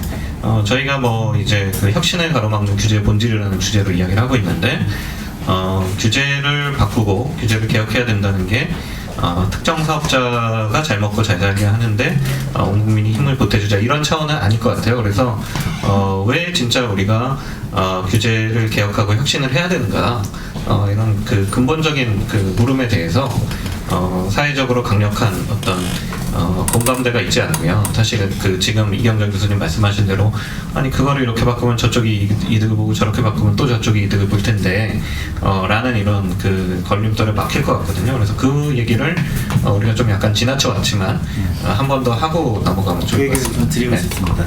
관점이 굉장히 중요한데요. 지금 온과 5% 대별해서 쉽게 이제 이경진 교수님이 표현해 주셨지만 저는 이제 그걸 관점을 바꿔서 전통시장과 혁신시장이라고 나눠볼 수 있을 것 같아요. 우리가 지금까지 보았던 우리의 경제는 이제 전통 경제 속에 있었던 거죠. 지금 보통 갈등을 일으키는 분야가 바로 전통시장의 플레이어들, 바로 기득권자들, 예를 들면 택시 운수조합이랄지 안경사협회랄지 사례를 드셨기 때문에 마침 저도 그 사례를 그냥 이어서 드는데 그런 분들과 이제 온라인에서 이러한 물품과 서비스들을 유통하려고 하는 온라인 혁신가들 이 이제 온과 5% 나눠지는 것처럼 이제 인식을 할 수도 있고요. 이걸 전통시장과 혁신시장이라고 볼 수도 있습니다. 근데 문제는 이 둘이 서로 좋아할 수 없는 예를 들면 이해 상충 관계만 있는 것이 아니거든요. 이들이 서로가 모여서 이야기를 하고 접점을 찾아서 서로가 일정 양보를 한다면은 이렇게 조화를 이루어낼 수도 있어요. 예를 들자면 쿨버스든 요즘 카쉐어링 같은 경우 또 우버 같은 경우도 그냥 전통시장에 놓여 있는 택시와 버스들과 옛 상충만으로 보면 이제 오로와 나띵이 되는 거죠. 그건 아예 안 돼. 라고 지금 우리나라 정부는 그냥 전통시장을 이런 갈등 국면에서 바로 지지해버리는 겁니다. 그래가지고 명확하게 여객운수사업법을 개정해서 명확한 금지를 만들어서 그냥 쫓아내버렸잖아요. 이게 바로 지금 현재 정부가 하고 있는 거죠. 이거는 너무나 쉬운 해결책이기도 하지만 바로 미래를 향한 문을 그냥 닫아 잠그는 일이라는 거예요. 제 생각은 뭐냐면 이 인터넷 시대에 컨트롤을 할 수 있는 IT 플랫폼의 입장에서는 조화로운 결론도 가능하다는 겁니다. 예를 들면 교통 수요가 급증하는 출근 시간대 또는 퇴근 시간대에 제한적으로 허용해 줄 수도 있는 거잖아요. 그러면 어차피 그때는 분당에서 서울까지 오시는 분들은 좌석 버스도 정원을 초과해가지고 입석으로 올 정도로 대중교통수단을 부족해요. 그러니까 그거 불편하니까 많은 사람들은 또 나홀로 차량으로 올라오고 있어요. 도로는 꽉 차죠. 악순환이 되는 거죠. 근데 만약에 그때 카쉐어링 시스템이 제한적으로 허용된다면 나홀로 차량이 줄어들면서 대중교통과는 정원에 맞게 앉아서 갈 수도 있고 또 쾌적하게 좀 더 비싼 비싼 요금을 내면서 많은 사람들이 카풀로 해서 올라올 수도 있는 것 아니겠습니까? 이런 식으로 절충이 가능한 것이 지금 이제 기술로 가능한 시대가 됐는데 아직도 이런 전통시장, 혁신시장은 모여서 이야기를 하지 않고 그냥 갈등으로만 생각하고 문을 닫아버리는 역할을 정부가 하고 있다는 거예요. 지금 그래서 혁신을 가로막는 규제의 본질은 정부가 중재자의 역할을 제대로 하지 못하는 거라고 저는 생각합니다. 좀 더 만남의 장을 열고 대화의 장을 열고 슬기로운 해법을 찾아낼 수 있는 요소가 모든 규제마다 다 있을 것인데 그런 대화의 장을 열지 않고 공무원은 해결만 하려고 하는 거예요. 네, 이런 측면에서 한번 관점을 잘 볼 필요가 있다고 생각합니다. 저도 이제 좀 비슷한 얘기인데요. 당연히 뭐 어느 나라나 충돌이 있죠. 이제 우버 사례만 보더라도 우버가 문제를 안 일으킨 나라가 없거든요. 지금 걸려있는 소송만도 이제 100몇십 건이라고 들었어요. 근데 어느 나라에서는 그게 자연스럽게 해결이 되고 또 어떤 나라에서는 아예 이제 시도조차 못하는데 그 차이를 살펴보면은 아까 말씀하신 그런 갈등 해소 구조가 사회적으로 이제 정착이 되어 있느냐에 차이가 있는 것 같아요. 대표적인 뭐 잘된 케이스로 이제 캘리포니아를 예를 들어보면은 기억이 정확하지는 않은데 택시에 대한 규제는 시법에 의해서 있었고요. 캘리포니아가. 그리고 나라시라든지 카풀에 대한 규제는 이제 주법에 있었어요. 근데 우버는 어디에 속하냐라고 봤을 때 이거는 레귤러토리 그레이 에어리어다. 회색 지대라고 판단이 되는 순간 들어가는 거예요. 그럼 분명히 거기서 여러 가지 갈등이 생기겠죠. 그거를 해소해주는 기구가 뭐 시티 카운슬, 시의회라든지 아니면 심지어 재판 같은 게 될 수가 있는 거겠죠. 즉 저질러 보고 이거를 함께 토론을 해 나가면서 맞춰갈 수 있는 구조가 존재하느냐 아니냐의 차이가 굉장히 크거든요. 근데 한국 같은 경우는 아까도 말씀드렸듯이 재량 행정이 너무 강하기 때문에 일단 공무원이 뭐 그런 사건 터졌을 때 스스로 해결하거나 아니면 작은 위원회를 꾸려서 하려고 그러죠. 이제 한국의 우버 사건만 보더라도 이미 결론은 다 나와 있었고 한국의 서울시의회가 했었던 일이라고는 우버를 그 파파라치를 통해서 우버를 잡자 이런 거나 지금 하고 있었던 그런 어떻게 보면 상당히 약간 저급한 그런 토론으로 끝나버린 케이스가 있었거든요. 그러니까 저는 이런 게 좀 구조적으로 저는 상당히 그 아키텍처적인 결함이 있다라고 보여져요. 뭐 우리가 법 같은 거 하나 만들더라도 개정을 하고 싶어도 이게 수십 개가 꼬여 있는 거예요. 이권이나 이런 것 때문에. 그래서 함부로 할 수도 없고 점점 늘어만 가서 완전 스파게티 코드가 돼버리는 상태거든요. 상당히 지금 저는 요거에 대해서 긍정적으로 보기에는 상당히 비관적인 면이 제 개인적으로 봤을 때는 좀 없지 않아 있습니다. 규제 문제는 아무래도 창의력을 저해하는 부분이라고 생각을 하는데요. 오노프믹스를 운영하면서 오노프믹스 모델로 어디까지 갈 수 있을까 여러 가지 고민을 했는데 사실 오프라인에서 만들어지고 있는 수많은 개들이 있잖아요. 그 수많은 개들이 갖고 있는 문제가 뭐냐면은 개주가 나르면 그 돈이 그냥 없어진다라는 것이 문제인데 제가 한참 고민을 했어요. 이거를 오노프믹스가 빌링 서비스를 통해서 이제 오노프믹스가 개주 역할을 하고 일반 개원들을 그냥 P2P 형식으로 모집할 수 있지 않을까 이런 상상을 했을 때 제일 먼저 걸렸던 게 뭐냐면 이게 어느 법 하에서 규제를 받을 것이냐 였는데 여기저기 알아보고 국세청이고 뭐가 알아봐도 돌아오는 답변은 그거에 대해서는 명확하게 해석을 드릴 수가 없는데 일단 해보고 나서 해서 잘 되면 규제가 될 거고 그럼 그때 해결하시면 된다 이런 식으로 답변이 오길래 큰일 나겠구나 그냥 안 해야겠다 이런 생각으로 빠졌거든요. 근데 저희와 비슷한 서비스 중에 이벤트 브라이트라고 하는 회사가 있는데요. 누적해서 투자받은 금액이 한 3천억 정도 되고 현재 밸류에이션이 2.4조 정도 되는 회사인데요.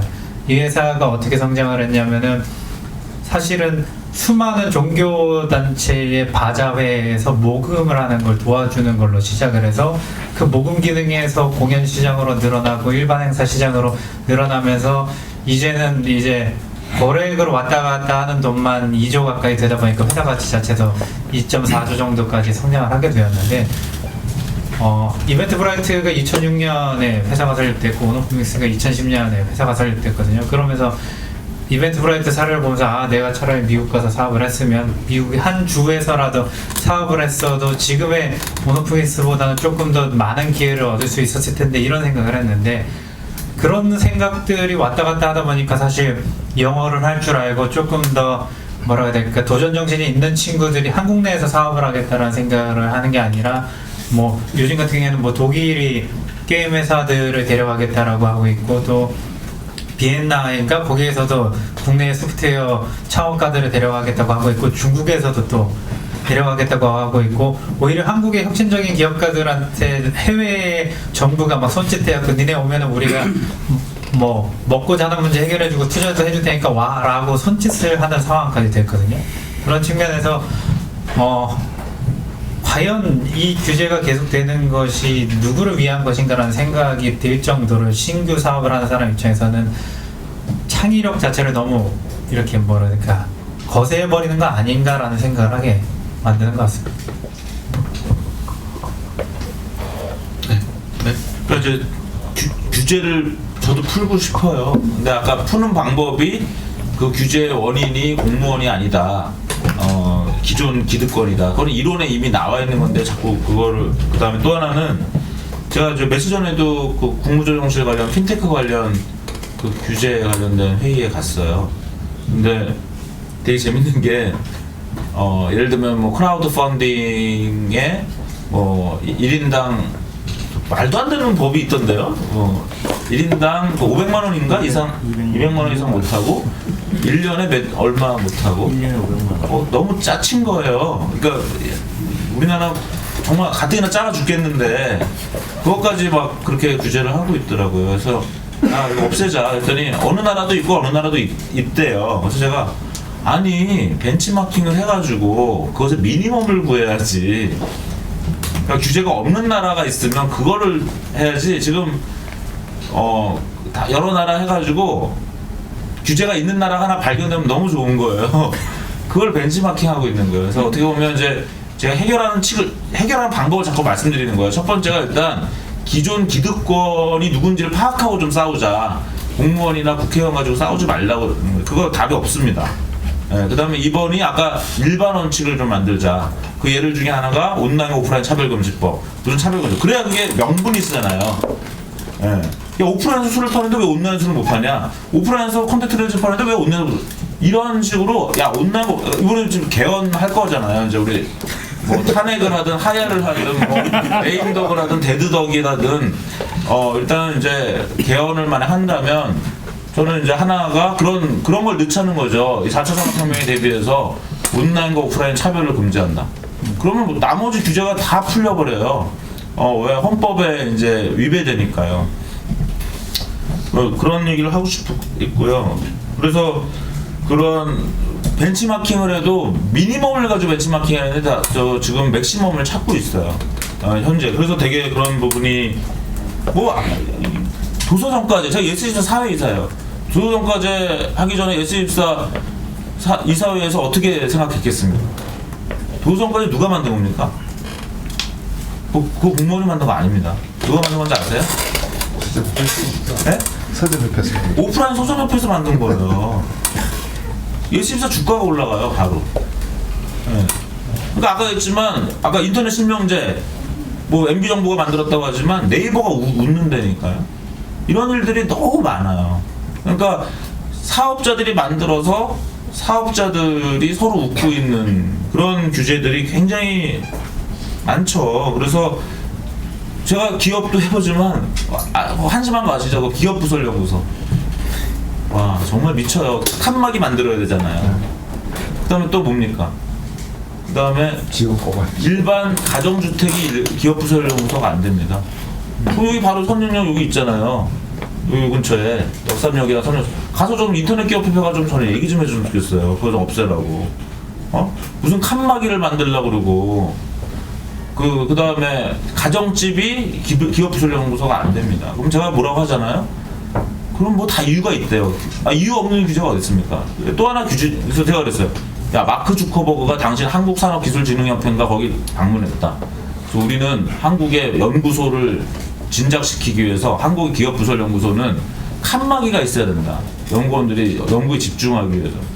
그걸 누가 그거를, 그러니까 뭐 또 하나의 기준이 뭐냐면 세계에 내놓아도 부끄럽지 않은 어떠한 룰 오브 게임. 이라는 어떤 규제, 아까 말씀드린 이 섬나라에서 조그만 데서 치고받고 싸워가지고 규제를 만드는 거거든요. 여기서 그냥 요거만 하고 살겠다는 거예요. 평생. 경쟁을 줄여서. 근데, 그래서 그런 것들은 바로 옆에 있으니까 좀 가서 하세요. 너무 한심하죠. 예, 그래서 그래서 저는 좀, 아까 반복되는 얘기인데, 그런 말씀을 좀 드리고 싶고, 사업가는요, 그냥 양심에 기반해서 그냥 불법을 저지르세요. 저는 그게 나을 것 같아요. 징징댈 필요 없죠. 그게 낫다고 생각하고 아니면 규제가 있는 거 사업하지 마세요. 저는 또 아주 단적 얘기하잖아요. 규제가 있는 곳이라는 뭔지 아세요? 레드오션이에요. 아까 있죠. 규제가 있다는 거는 기존의 기득권자가 있다는 거거든요. 그건 레드오션이에요. 왜 젊은 사람들이 그런 레드오션에 들어가는지 저는 이해를 못 하겠어요. 그냥 블루오션 가서 하세요. 규제 없는 데서. 새로운 룰을 만들려고 하지 기존의 룰이 없다고 징징거리는 거 별로 재밌는 사업 아니에요. 그리고 대부분 외국 거 카피하는 거예요. 우버 카피해서 한국에서 뭐 하겠다? 이 시대는 지났습니다. 그런 거는.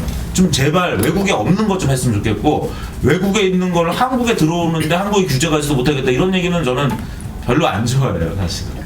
네, 그래서 뭐 저의 사견이지만 저는 그런 쪽으로 가서 규제를 징징대는 사람 치고 대단한 사람 못 봤습니다. 솔직히. 질문 좀 해도 됩니까? 질문은 저희가 마지막에 한꺼번에. 아니, 또 지금 완전 방향이 진짜 본질을 제대로 그래서 여기가 오는 거로 좀 본질을 좀 제대로 좀 했으면 좋겠습니다. 현상을 좀 하시지 말고 우리 법하시는 분도 계시니까 본질이 우리나라 그 규제 원칙이 있잖아요. 사기법 규제, 네가티브 규제. 그게 제가 볼 때 핵심인데 그 우리 카지스 규제 그대로 가면서 몇번 얘기해봤자 스펙 소들 때문에 절대 안 되거든요. 네, 그래서 그 얘기를 지금 저희가 좀 나눌 거니까요. 마지막에 혹시 부족한 부분이 있으면 저희가 플로어에서도 질문을 하실 기회를 드리도록 하겠습니다. 그래서 지금 핵심적인 그 문제를 또 말씀해 주셨는데요. 결국은 나열식 규제 이야기들을 많이 하잖아요. 그러니까 지금 패널분들 이야기한 거를 들어보면 결국은 이제 그 규제라는 게 어떤 사회 내에서의 이해 충돌, 이제 갈등을 조정하는 역할을 해야 되는데 그거를 이제 법제도로 구체화시키는 건데 그것이 들여다보면 매우 다양하게 나열돼 있어서 일일이 찾아보기도 힘들고 미처 발견 못하고 하다 보면 이거는 불법이라서 하면 안 된다 라고 하는 경우도 많고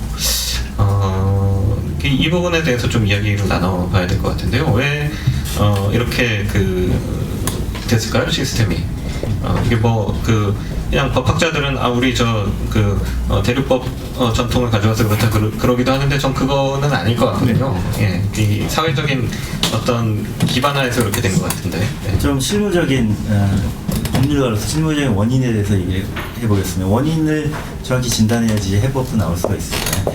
일단 원인은 법률이 쉽게 만들어지는 시스템입니다. 두 번째는 법률이 빨리 만들어지니까 쉽게 만들어지고요. 그 다음에 법률을 의회에서만 만들자고 우리 정부가 많이 만듭니다. 의회주의 국가라고 하는데 사실 행정부가 법률안 제출권을 가지고 있어요.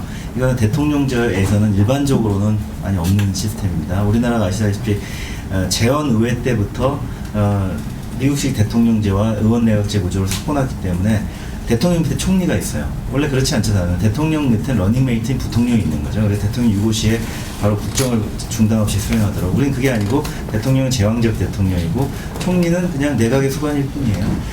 그러다 보니까 대통령이 관장하는 행정부에서 법률안 제출권을 가지고 있어요. 헌법에 있어요. 그러니까 아시다시피 국회의원들이 지금 이제 20대 국회가 많이 기대를 하고 있습니다만 열심히 심의를 해도 다 심의하지 못할 만큼 많은 법률안이 정부로부터 발의가 됩니다. 그러니까 법률안이 지나치게 유입이 많이 되는 거죠. 그러니까 조금 어떤 정치적인 이슈로 좀 정쟁이 발생하거나 해서 정기국회가 약간 지체가 되면은 이 법률안에 대한 심사가 안 되는데 그러면 이 법률안을 다음 회기로 넘깁니까? 아니죠. 언론은 또 어떻게 얘기해요? 민생 법안 발목 잡는 국회라고 하면서 굉장히 압박을 하면서 연내에 통과시켜줘야 된다. 그래서 그 중에 민생 법안이 얼마나 있는지 또는 이렇게 혁신을 저해하는 법안이 얼마나 있는지 아직 채 법률안을 떠들어 보지도 않았을 때입니다. 그럼 어떻게 돼요? 11월 31일 날, 12월 31일 날 350개 법안이 그냥 한 번에 본회의에서 통과시켜집니다. 매년 그런 식으로 70년 이상을 해온 겁니다. 그러니까 너무 많은 법률이 양성되고 쉽게 양성되죠. 그래서 정부가 어떤 지금 이제 말씀하신 대로 누군가의 보호와 규제를 위해서 또는 새로운 진흥을 위한 법이나 어떤 명분이든지 간에 그냥 정부가 제출한 법률안은 거의 그해 안에 통과될 가능성이 굉장히 높습니다. 실제 따져보시면. 그리고 그 다음에 바로 시행됩니다.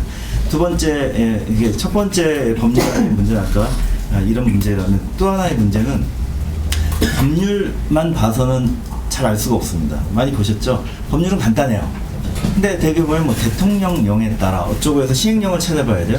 시행령 찾아보면 거기에 또 자세하게 있어요. 근데 시행령이 또 시행규칙에 위임을 해요. 시행규칙을 찾아보면 또 뭐가 있어요?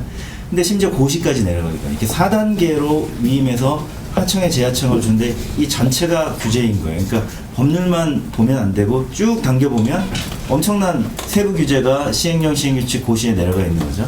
그리고 그것도 부족해서 거기에 빠진 것들은 수많은 행정지도, 소위 말하는 그림자 규제라고 하는 보이지 않는 공문에 의한 규제들, 법전엔 전혀 나오지 이런 것들로 시스템이 이루어졌습니다. 이 법률 안에 지금 구조 자체가 굉장히 문제인 거예요. 미국에서 이제 법을 공부한 분들 많이 얘기했는데 거기는 법을 읽어보면 법률이 굉장히 자세하다는 거. 물론 정도의 차이일 수 있지만 그래서 국회에서 심의하는 법이 구체적이지 않고 많은 부분을 시행령에 위임하는 것이 바로 어떤 문제가 났냐면, 대통령령은 국무회에서 통과시키면 됩니다. 시행규칙은 각 부처 장관이 통과시키면 됩니다. 그리고 고시도 역시 각 부처 장관이 통과시키면 되고요. 그러니까 정부 부처에 많은 입법권이 넘어가 있는 거죠. 그래서 이 부분을 또 해결해야 될 문제가 있고, 또 하나는 이제 문화적인 문제인데, 국민들이 규제를 많이 원합니다. 잘 보시면 정부는 뭐 하나, 넉넉고 있는 정부, 뭐 이런 식의 언론 보도 많이 보셨죠. 바로 우리가 그런 걸 원하기 때문이에요. 왜냐면은 그 누군가 나서서 질서를 잡아주는 것에 익숙해져 있기 때문이거든요. 아직 권위주의적 정부를 벗어난 지 얼마 안 돼서 지금은, 그리고 이제 아직도 준법 문화가 많이 높아져 있는 그런 토양 때문에 아직도 누군가는 눈에 보이는 이렇게 어지러운 일들을 만약에 눈앞에 보이니까 그걸 한두 사람의 힘으로 해결할 수 없죠. 그래서 정부를 불러들이는 겁니다. 그래서 정부가 나서서 해결해 주기를 원하는 문화도 한 몫을 하고 있어요. 그건 우리 모두의 이 토양이기도 하거든요. 이런 것들이 어우러져서 매년 수많은 불투명한 법률안들이 국회에서 양산이 되고, 그런 것들이 구체적으로는 시행령을 통해서 이제 정부에서 자기들이 원하는 구체적인 모양을 만들어 나가는 채로 이제 뭐 해방 이후로 치더라도 1공화국 이후에 70년 동안 쌓여온 것들이 현재의 규제 시스템이라고 할 수 있고요. 물론 출발점은 어느 산업의 주체들, 사업자들을 위해서 출발했습니다. 이제는 닭과 달걀의 관계처럼 누가 원인이랄 것도 없이 관과 산업의 이해관계가 묶여서 아직도 전통시장 상태에 머물러 있는 것이 이제 우리나라의 이제 규제 시스템의 저는 본질적인 지금 상태라고 좀 진단을 할 수 있습니다. 네, 그러면 그래서 저희가 뭐 시간이 또 상당히 경과됐는데요. 그래서 이런 그 본질적인 문제의 원인과 함께 그러면 이거를 어떤 방향으로, 그 본질적인 문제 해결을 어떤 방향으로 할 수 있을지 이야기를 또 좀 그 차례대로 한번 좀 들어보고요. 그리고 또 플로어 의견도 좀 듣고 그렇게 하면 될 것 같습니다. 구태환 변호사님은 뭐 이어서 문제 해결은 어떻게 될까요? 예, 짧은 시간에 말씀드리면 이제 좀 전에 포지티브, 네거티브라는 말씀을 플로어에서 말씀하셨기 때문에 조금만 말씀드리면, 사실 법률이 포지티브형 시스템이다, 네거티브형 시스템이라는 정도의 차이입니다. 물론 이제 어떤 것들은 쉽게 얘기하는 것은 다음의 것은 할 수 있다, 그건 다음의 것만 할 수 없다, 이렇게 규제하면 되지 않느냐고 하지만, 실제 어느 쪽이든 이 극단의 형태를 취하게 되면 실제 잘 돌아가지 않는 이제 단점도 많이 부각이 돼요. 문제는 뭐냐면 법률이 명확한 방향성을 담고 있지 않다는 거거든요. 그러니까 아까 말씀드렸지 않습니까? 행정부는 의도적으로 법률안을 좀 폭넓은 의미를 갖도록 만듭니다. 그리고 구체적인 것은 시행령에서 우리가 알아서 할게라고 국회에 타협을 요구하는 거예요. 실제 국회에서는 그래 이렇게 하면은 뭐 어느 정도 문제가 되겠죠. 정밀하게 진단을 하지 않은 채 현재 우리 법률안을 다 만들어낸 거예요. 대부분 90% 이상은 정부 제출 법률이거든요. 그런데 이 법률은 말씀드린 대로 폭이 넓은 용어와 단어들로 이루어져 있기 때문에 방향성을 넓게 가지고 있습니다. 그러다 보니까 이제 포지티브 규제처럼 느껴지는 거예요. 시행령에서는 그걸 받아가지고 구체적으로 이제 그걸 네거티브 규제 형식으로 만들어내면 되는데, 시행령 위임을 했기 때문에 시행령도 넓게 규정을 해요. 그래서 다음과 같은 것을 할 수 없다라고 할 때 적어도 한 10개 정도를 나열해주면 아시다시피 방향성이 나오잖아요. 그러면 그 방향성 때문에 그거는 네거티브가 되는 건데, 방향을 명확히 하지 않고 여전히 포괄적인 단어들을 많이 써요. 뭐 기타, 등자 하나로 많은 것을, 그 등은 공무원이 유보해 놓은 자기의 재량입니다. 그러니까 이게 이 등 하나 때문에 범위가 넓어지면서 포지티브가 되는 것이거든요. 그래서 저는 이영준 교수님 말에 이어서 어떤 원칙을 세워야 한다는 것에 있어서 입법 기술적으로 말씀드리고 싶은 것은, 이런 원인들을 해결하는 이제 나름의 이제 오늘 제 제안은 법률에 많은 걸 담아달라. 법률에. 그래서 국회에서 정부에게 시행령 수준에 담길 것을 요구해야 되는 거죠. 이 정도는 안 되고 법에 시행령 위임 없이 이 법률로 바로 시행할 수 있을 정도로 법률안을 만들어 오세요라고 하면 시간이 오래 걸리겠죠. 당연히 회기년대 못하죠. 당연히 법이 제한이 되더라도 몇 년에 걸쳐서 만들어져야 되겠죠. 그래서 시행령의 위임을 가급적 최소화하고 하는 원칙이 하나 필요할 것 같고요. 그 다음에 그 법률안 내에서도 과학적 포괄적인 규정이나 단어를 지향하는 거예요. 등 같은 거를 쓰지 못하게 하는 거예요. 기타와 등을 없애버리는 거예요. 그러면 나열을 제한적으로 해야 되죠. 이게 바로 원하시는 네거티브 형식이 되는 겁니다. 근데 나열을 조금 하면 정부가 재량이 줄어들거나 문제 해결을 제대로 규율할 수 없는 좀 전륜발이 법이 될 가능성이 높잖아요. 그러니까 좀 더 연구를 해서 한두 개 나열하고 등으로 처리하는 게 아니라 20개를 나열해야 되는 건 머리를 많이 써야 돼요. 연구를 많이 해야 돼요. 근데 그러면 우리는 어떻게 보면 20개만 피하면 되는구나. 이게 바로 네거티브 형태가 되는 거죠. 그래서 뭐 여기서 이제 뭐 말씀드릴 건 많지만 중요한 문제를 말씀드리면 법률의 내용을 담고 시행령의 위임을 대폭 줄이자. 이런 입법 원칙에 대한 합의가 필요하다. 그리고 포괄적인 단어와 여러 가지 의미를 담을 수 있는 등이나 기타와 같은 단어를 지향하자. 뭐 강론은 더 많습니다만 예를 들면 이런 식으로 입법을 개혁해 나가는 것이 장기적인 우리 시스템을 네거티브 영역에서 포지티브 영역에서 네거티브 영역으로 끌고 가는 해법이 될 수 있다고 생각합니다. 네, 그래서 법을 만드는 어떤 시스템을 더 엄격하게 하자는 말씀을 해주셨는데 물론 그런 엄격한 시스템을 어떻게 만들 것인가가 또 결론으로 나오긴 할 텐데 일단 그 정도 이야기 듣고 다른 분 얘기 듣겠습니다. 사업자 입장에서 말씀을 드리자면은 사실 이경균 대표님이 규제가 있으면은 그 규제가 있는 쪽을 레드오션이니까 그 규제가 있는 사업을 하지 마라 이렇게 얘기를 하셨는데 문제는 사업자들이 그 규제가 실존하는지를 확인할 수 있는 방법이 없다라는 거예요. 왜냐하면 저희도 아까 말씀드렸지만 여러 군데에다가 저희가 상상하는 아이디어에 대해서 어떻게 해야 되냐라고 물어봤더니 아까 구 변호사님께서 말씀하신 것처럼 각각을 다 추적해가지고 총체적인 법에 대해서 아는 사람이 없으니까 그거에 대해서는 저희가 답변을 드릴 수가 없고요. 향후에 그게 문제가 된다고 해서도 저희가 책임을 져드릴 수가 없습니다. 이렇게 답변을 받았거든요. 그러니까 이게 문제가 뭐냐면은 어떤 법에 대해서 그 법이 실제로 어떻게 적용되는가를 해석해 줄 수 있는 사람이나 기관이 명확하지 않다라는 게 하나 문제가 있고요. 가장 최근에 규제가 풀린 것 중에 하나가 우리가 인터넷에서 쇼핑을 하다 보면은 제일 먼저 하는 게 신용카드 사악 결정하는 거잖아요. 그 신용카드 사악 결정하는 부분이 한국에만 있는 걸로 알고 있는데 그 외국 같은 경우에는 아예 그냥 카드 번호 입력하면 그게 비자냐 마스터냐 자동으로 확인이 돼갖고 바로 결제를 태울 수 있잖아요. 한국도 그게 가능하게 최근에 규제가 해결이 됐다고 하거든요. 그러면은 사실 결제를 제공하는 사업자 입장에서는 한 단계를 빼고 진행을 할 수 있는 부분인데 그 규제가 풀렸는지 아는 사람이 여기 아무도 없으신 것 같거든요. 그러니까 규제가 풀리면 그 규제가 풀린 거에 대해서도 널리 알려질 수 있는 무언가 툴이나 기구가 있어야 되는데 그런 것들도 없는 걸 보면은 규제나 법이 만들어지는 거에 대해서 딱 그게 나에게 해당되는 부분인지를 명확하게 알 수 있는 해석 기구가 하나 있어야 되고요. 또 규제가 해결이 됐다고 하면은 그것을 통해서 영향을 받는 어떤 영역들이 어떻게 적용되는지도 해석해 줄 수 있는 그런 기관이 있어야 되지 않을까라는 생각이 듭니다. 변호사가 하면 되죠. 변호사가 왜 이게 있습니까? 그 기구가 필요합니까? 변호사 수없이 많은 분들이 계십니다. 변호사를 사면 변호사가 되기에는 이제 방어적으로 아니죠. 가이드 아주 친절하게 해줄 것 같은데요. 네, 저 김국현 대표님. 네. 저는 뭐 아까도 말씀드렸듯이 지금 굉장히 이제 심각하다고 생각을 하고 있고요. 근데 그걸 해소할 수 있는 법은 쉽지는 않아 보이는데 그나마 그 희망을 볼 수 있는 게 저는 이제 소비자의 당사자성. 그러니까 어떤 잘못된 규제로 가장 큰 피해를 보는 사람들은 결국은 새로 존재할 수 있었던 가치를 맛도 못 봤던 그런 소비자거든요. 그리고 소비자가 뭐 미국의 그런 우버 사례에서 볼 수 있었던 것처럼 소비자가 원하면은 그거를 밀어줄 수 있는 구조가 존재를 해서 그 구조라는 게 결국은 그 국민을 대변해주는 어떤 그 대의체겠죠. 그 국회도 될 수 있겠고 또 시의회도 될 수 있겠죠. 이런 데들이 가동할 수 있게끔 어떻게 보면 이제 소비자 스스로 움직여야 될 필요도 있겠고요.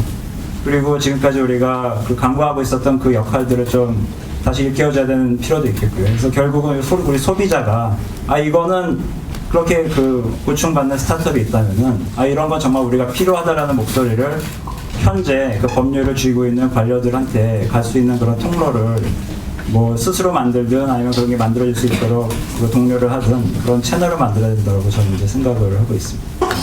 네, 잘못된 규제로 인해서 받는 피해는 결국 소비자, 국민 전체가 받게 되니까 그런 관점에서도 그 해결을 하면 될 것 같다 이렇게 말씀해 주셨고요. 뭐 저희가 플로어에 좀 그 발언을 듣기로 약속을 드려서 또 그 네 분께는 그 끝나기 전에 또 마지막 말씀드릴 기회를 드리겠고요. 뭐 한두 분 정도만 혹시 뭐 질문이나 그 의견 있으시면 듣는 걸로 하겠습니다. 네네. 저기 마이크를 좀 하나 가져다 주시죠.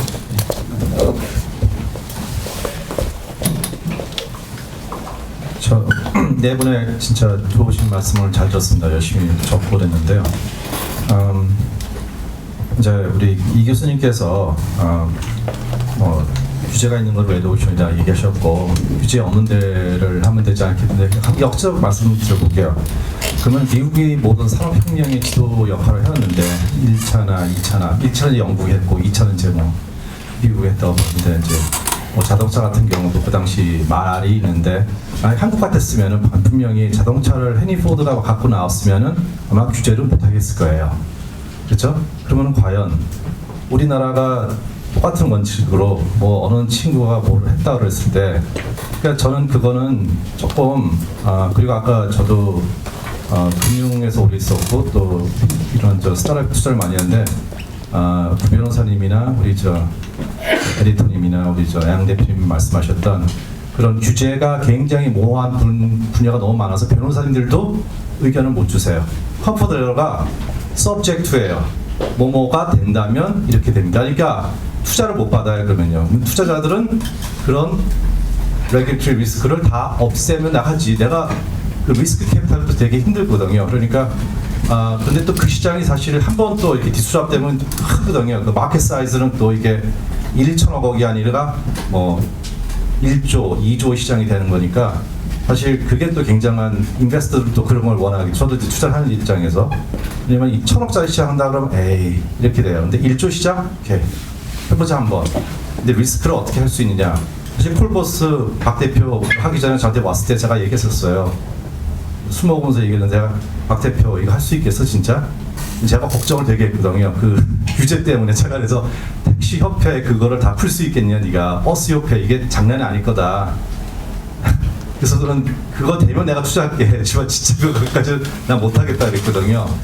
근데 그런 게 굉장히 많습니다. 그래서 조금 그 어떻게 보면 이제 산업에서 떴던 사람 입장에서는 조금 그 규제가 생각보다 엄청나게 많은 영향을 주고 있거든요. 그래서 그런 거는 조금 더 또 아무래도 또 저쪽 이제 뭐 청와대나 가서 말씀하실 때 그런 거 얘기하시겠지만 사실 규제를 없는 데를 찾아보기가 너무 어려운 게 한국입니다, 사실 또. 네. 그 저는 뭐 며칠 전에도 핀테크 할 때 제가 제일 길길이 날뛰었어요. 그러니까 전 늘 그런 쪽이에요. 그러니까 근데 이제 늘 설명하는 게 거기서 나온 사업자들조차도 자기만 생각한다는 거죠. 저는 어떤 현재 벤처 사업가를 편들 마음이 전혀 없어요. 뭐냐면 저는 제3자 입장에서 가이드라인을 만들어야 되는 거지 규제를 없애야 된다고 생각하지 않아요. 예를 들면 우버는 꼭 허용돼야 됩니까? 여기 있는 분들은 자기 주변에 택시 기사님이 없나 봐요. 우버가 허용되면 택시 기사분들 망합니다. 이 작은 나라에서. 지금 청년 실업이 얼마나 많고 노는 차가 얼마나 많은데 그럼 대형마트는 규제하는 게 맞습니까? 아닙니까? 소비자 관점이라고 얘기하는데요. 자기 동네에 대형마트 들어오는 소비자, 대형마트 들어오는 거를 싫어하는 소비자도 있나요? 저 없을 것 같거든요. 죄송합니다. 그러니까 소비자 중심주의라는 것도 사실 말도 안 되는 얘기예요. 대형마트 프랑스에는 각 동네마다 빵집이 있다고 하잖아요. 그건 뭐냐면 파리바게트나 우리는 뭐 파리크라상 같은 프랜차이즈가 심지어는 재벌들이 하고 있잖아요. 그럼에도 불구하고 대부분의 소비자는 동네 빵집보다는 파리크라상이나 파리바게트를 가고 있어요 지금. 대형마트 동네 이마트 들어오고 롯데마트 들어오면 다 쌍수를 환영할 분들이 뭐 재래시장을 뭐 하자고 막 그러고 있는 거죠. 우버도 똑같죠. 우버는 그냥 대형마트가 들어오는 거거든요. 그럼 기존의 택시기사 망해요. 택시산업 망합니다. 자기 아빠나 자기 삼촌이나 자기 오빠가 택시기사 하면요 우버 들어오면 망해요. 그러면 우버가 단순히 허용해야 되는 걸로 생각하는 건 곤란하다는 거예요. 그러면 우버를 허용할 거냐 말 거냐는 제3의 전통산업과 혁신산업의 싸움이라고 봐도 안 돼요. 저는 그 세 삶에 어떤 가이드라인이 있어야 된다라고 보는 거죠. 네. 예. 그리고 어떤 분들은 막 자꾸 세제 혜택을 해달래요. 벤처기업가들도 똑같아요. 저는 그러니까 기업가들 똑같다는 얘기 자꾸 하는 거예요. 똑같아요. 세제 혜택을 해달래요. 그래서 그랬으면 무슨 세제 혜택이 필요하냐. 세제 혜택을 한다는 거는 다른 전통적으로 일하는 사람들에 대한 역차별이지. 새로운 산업이라도 세제 혜택 해야 될 거 하나도 없어요. 그냥 싸워야죠. 왜 세제 혜택을 자꾸 자기한테만 특별한 걸 요구하는 그런 것이 다 규제이자 혜택이죠. 이경렬 교수님 그 말씀하신 부분은 몇 번 계속 말씀하셔서 계신 분들이 뭐 충분히 그 이해하셨을 것 같고요. 사실 사회자가 이렇게 논의에 끼어들면 안 되는데 저희는 토크쇼니까. 네. 저도 그 이경렬 교수님 말씀하신 부분에 그 조금만 의견 드리면 저도 이제 그 기업에도 있었고 산업계 오래 있으면서 지금 협회에 와서 일하고 있는데요. 사실은 저는 그 기업이 자신의 이익을 추구하는 것은 당연하다고 생각합니다. 그래서 거기에서 그러니까 불법을 저지르지 않는 이상, 그러니까 여기에서 불법이라고 하는 거는 사회적으로 진짜 용인되지 않는 이 비도덕적인 행위, 아까 말씀하신 대로 그것을 저지르지 않는 이상 이윤 추구 행위는 정당하다. 그러니까 기존 기업도 마찬가지입니다. 그 오프라인 기업이든 뭐 그 혁신성이 덜한 기업이든 마찬가지고 그것은 그 당연하고 이것을 우리가 사회적으로 제도적으로 어떻게 그 만들어 갈 것인가인데 사실은 이제 저는 그런 면에서 벤처기업가나 스타트업 기업가가 특별히 도덕적으로 더 착해서 지금 이 비즈니스를 하고 있는 건 아니라고 생각하고요. 그런 관점에서 접근할 이유가 전혀 없고 다만 저희가 이제 혁신을 논할 때 혁신이라는 건 결국 그 생산성이 높아지고 기술이 발전하고 그래서 사회적 효율이 높아지는 겁니다. 그래서 그럼 우리가 어떤 이 사람의 이익을 주지 않기 위해서 혁신을 저해하고 생산성을 저해하고 효율성을 막아야 되는가? 라는 건 아니라는 거죠. 당연히 사회가 발전을 위해서는 혁신하고 효율성을 높이고 생산성을 높이는 쪽으로 가는데 그런데 그 결과 이 사업자만 우버만 사회적으로 모든 이익을 독식하고 이 사람만 잘 된다. 법제도를 그렇게 만들어서는 안 되죠. 근데 우버가 잘 되면 우버만 잘 될 거니까 그거를 그러니까 혁신을 가로막자라고 해서는 안 되고 혁신은 시장에서 경쟁을 통해서 자연스럽게 혁신이 이루어지게 하고 그걸로 인해서 사회적 부가 한쪽으로 쏠리거나 그것의 이익이 한쪽으로 쏠린다면 그것을 재분배하는데 법제도가 나서줘야 되고 또는 이 사업자만 시장을 독식하면 나중에 또 거기서 혁신이 안 이루어질 수 있으니까 끊임없이 혁신이 이루어질 수 있도록 법제도를 혁신을 촉진하는 방향으로 이 사업자를 살려주는 것이 아니라 새로운 사업자를 살려주는 것이 아니라 이 사업자도 새로운 사업자로부터 끊임없이 도전받을 수 있는 그런 제도적 틀을 만들어야 된다는 거죠. 다 같이 그 갈등을 단순히 봉합하기 위해서 더 이상 혁신하지 말고 공평하게 나눠 먹읍시다라는 게 아니라 촉진하면서 이것을 다 같이 누릴 수 있는 방향으로 하는 것이 그래서 사실은 저도 여기 인터넷 기업 협회에 있으면서 규제 기업도 하자고 하는 거고 근데 그것을 개별 기업가한테 요구할 필요는 없다. 개별 기업가가 그것까지 신경 쓸 필요는 없고 사회적 합의를 만들 때 그런 부분을 충분히 고려해서 이 기업이 잘 되게 해주는 게 아니라 혁신을 촉진하고 그것이 사회적 혜택으로 돌아올 수 있는 그런 법제도를 만드는 것이 우리가 목표하는 규제 개혁이 아닌가 그런 말씀 좀 드리고 싶고요. 프로에서 한 번 뭐 더 조금만 들어볼까요? 의견 있으시면?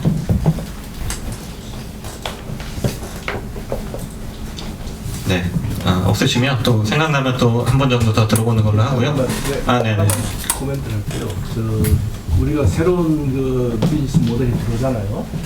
그걸 너무 완전히 막아버리면은 지금 예를 들어서 우버 같은 경우는 제가 듣기로는 자기들이 지금 계획하고 있는 그 비즈니스 모델들, 서비스 모델들이 100가지 중에서 지금 한 5%만 지금 시중에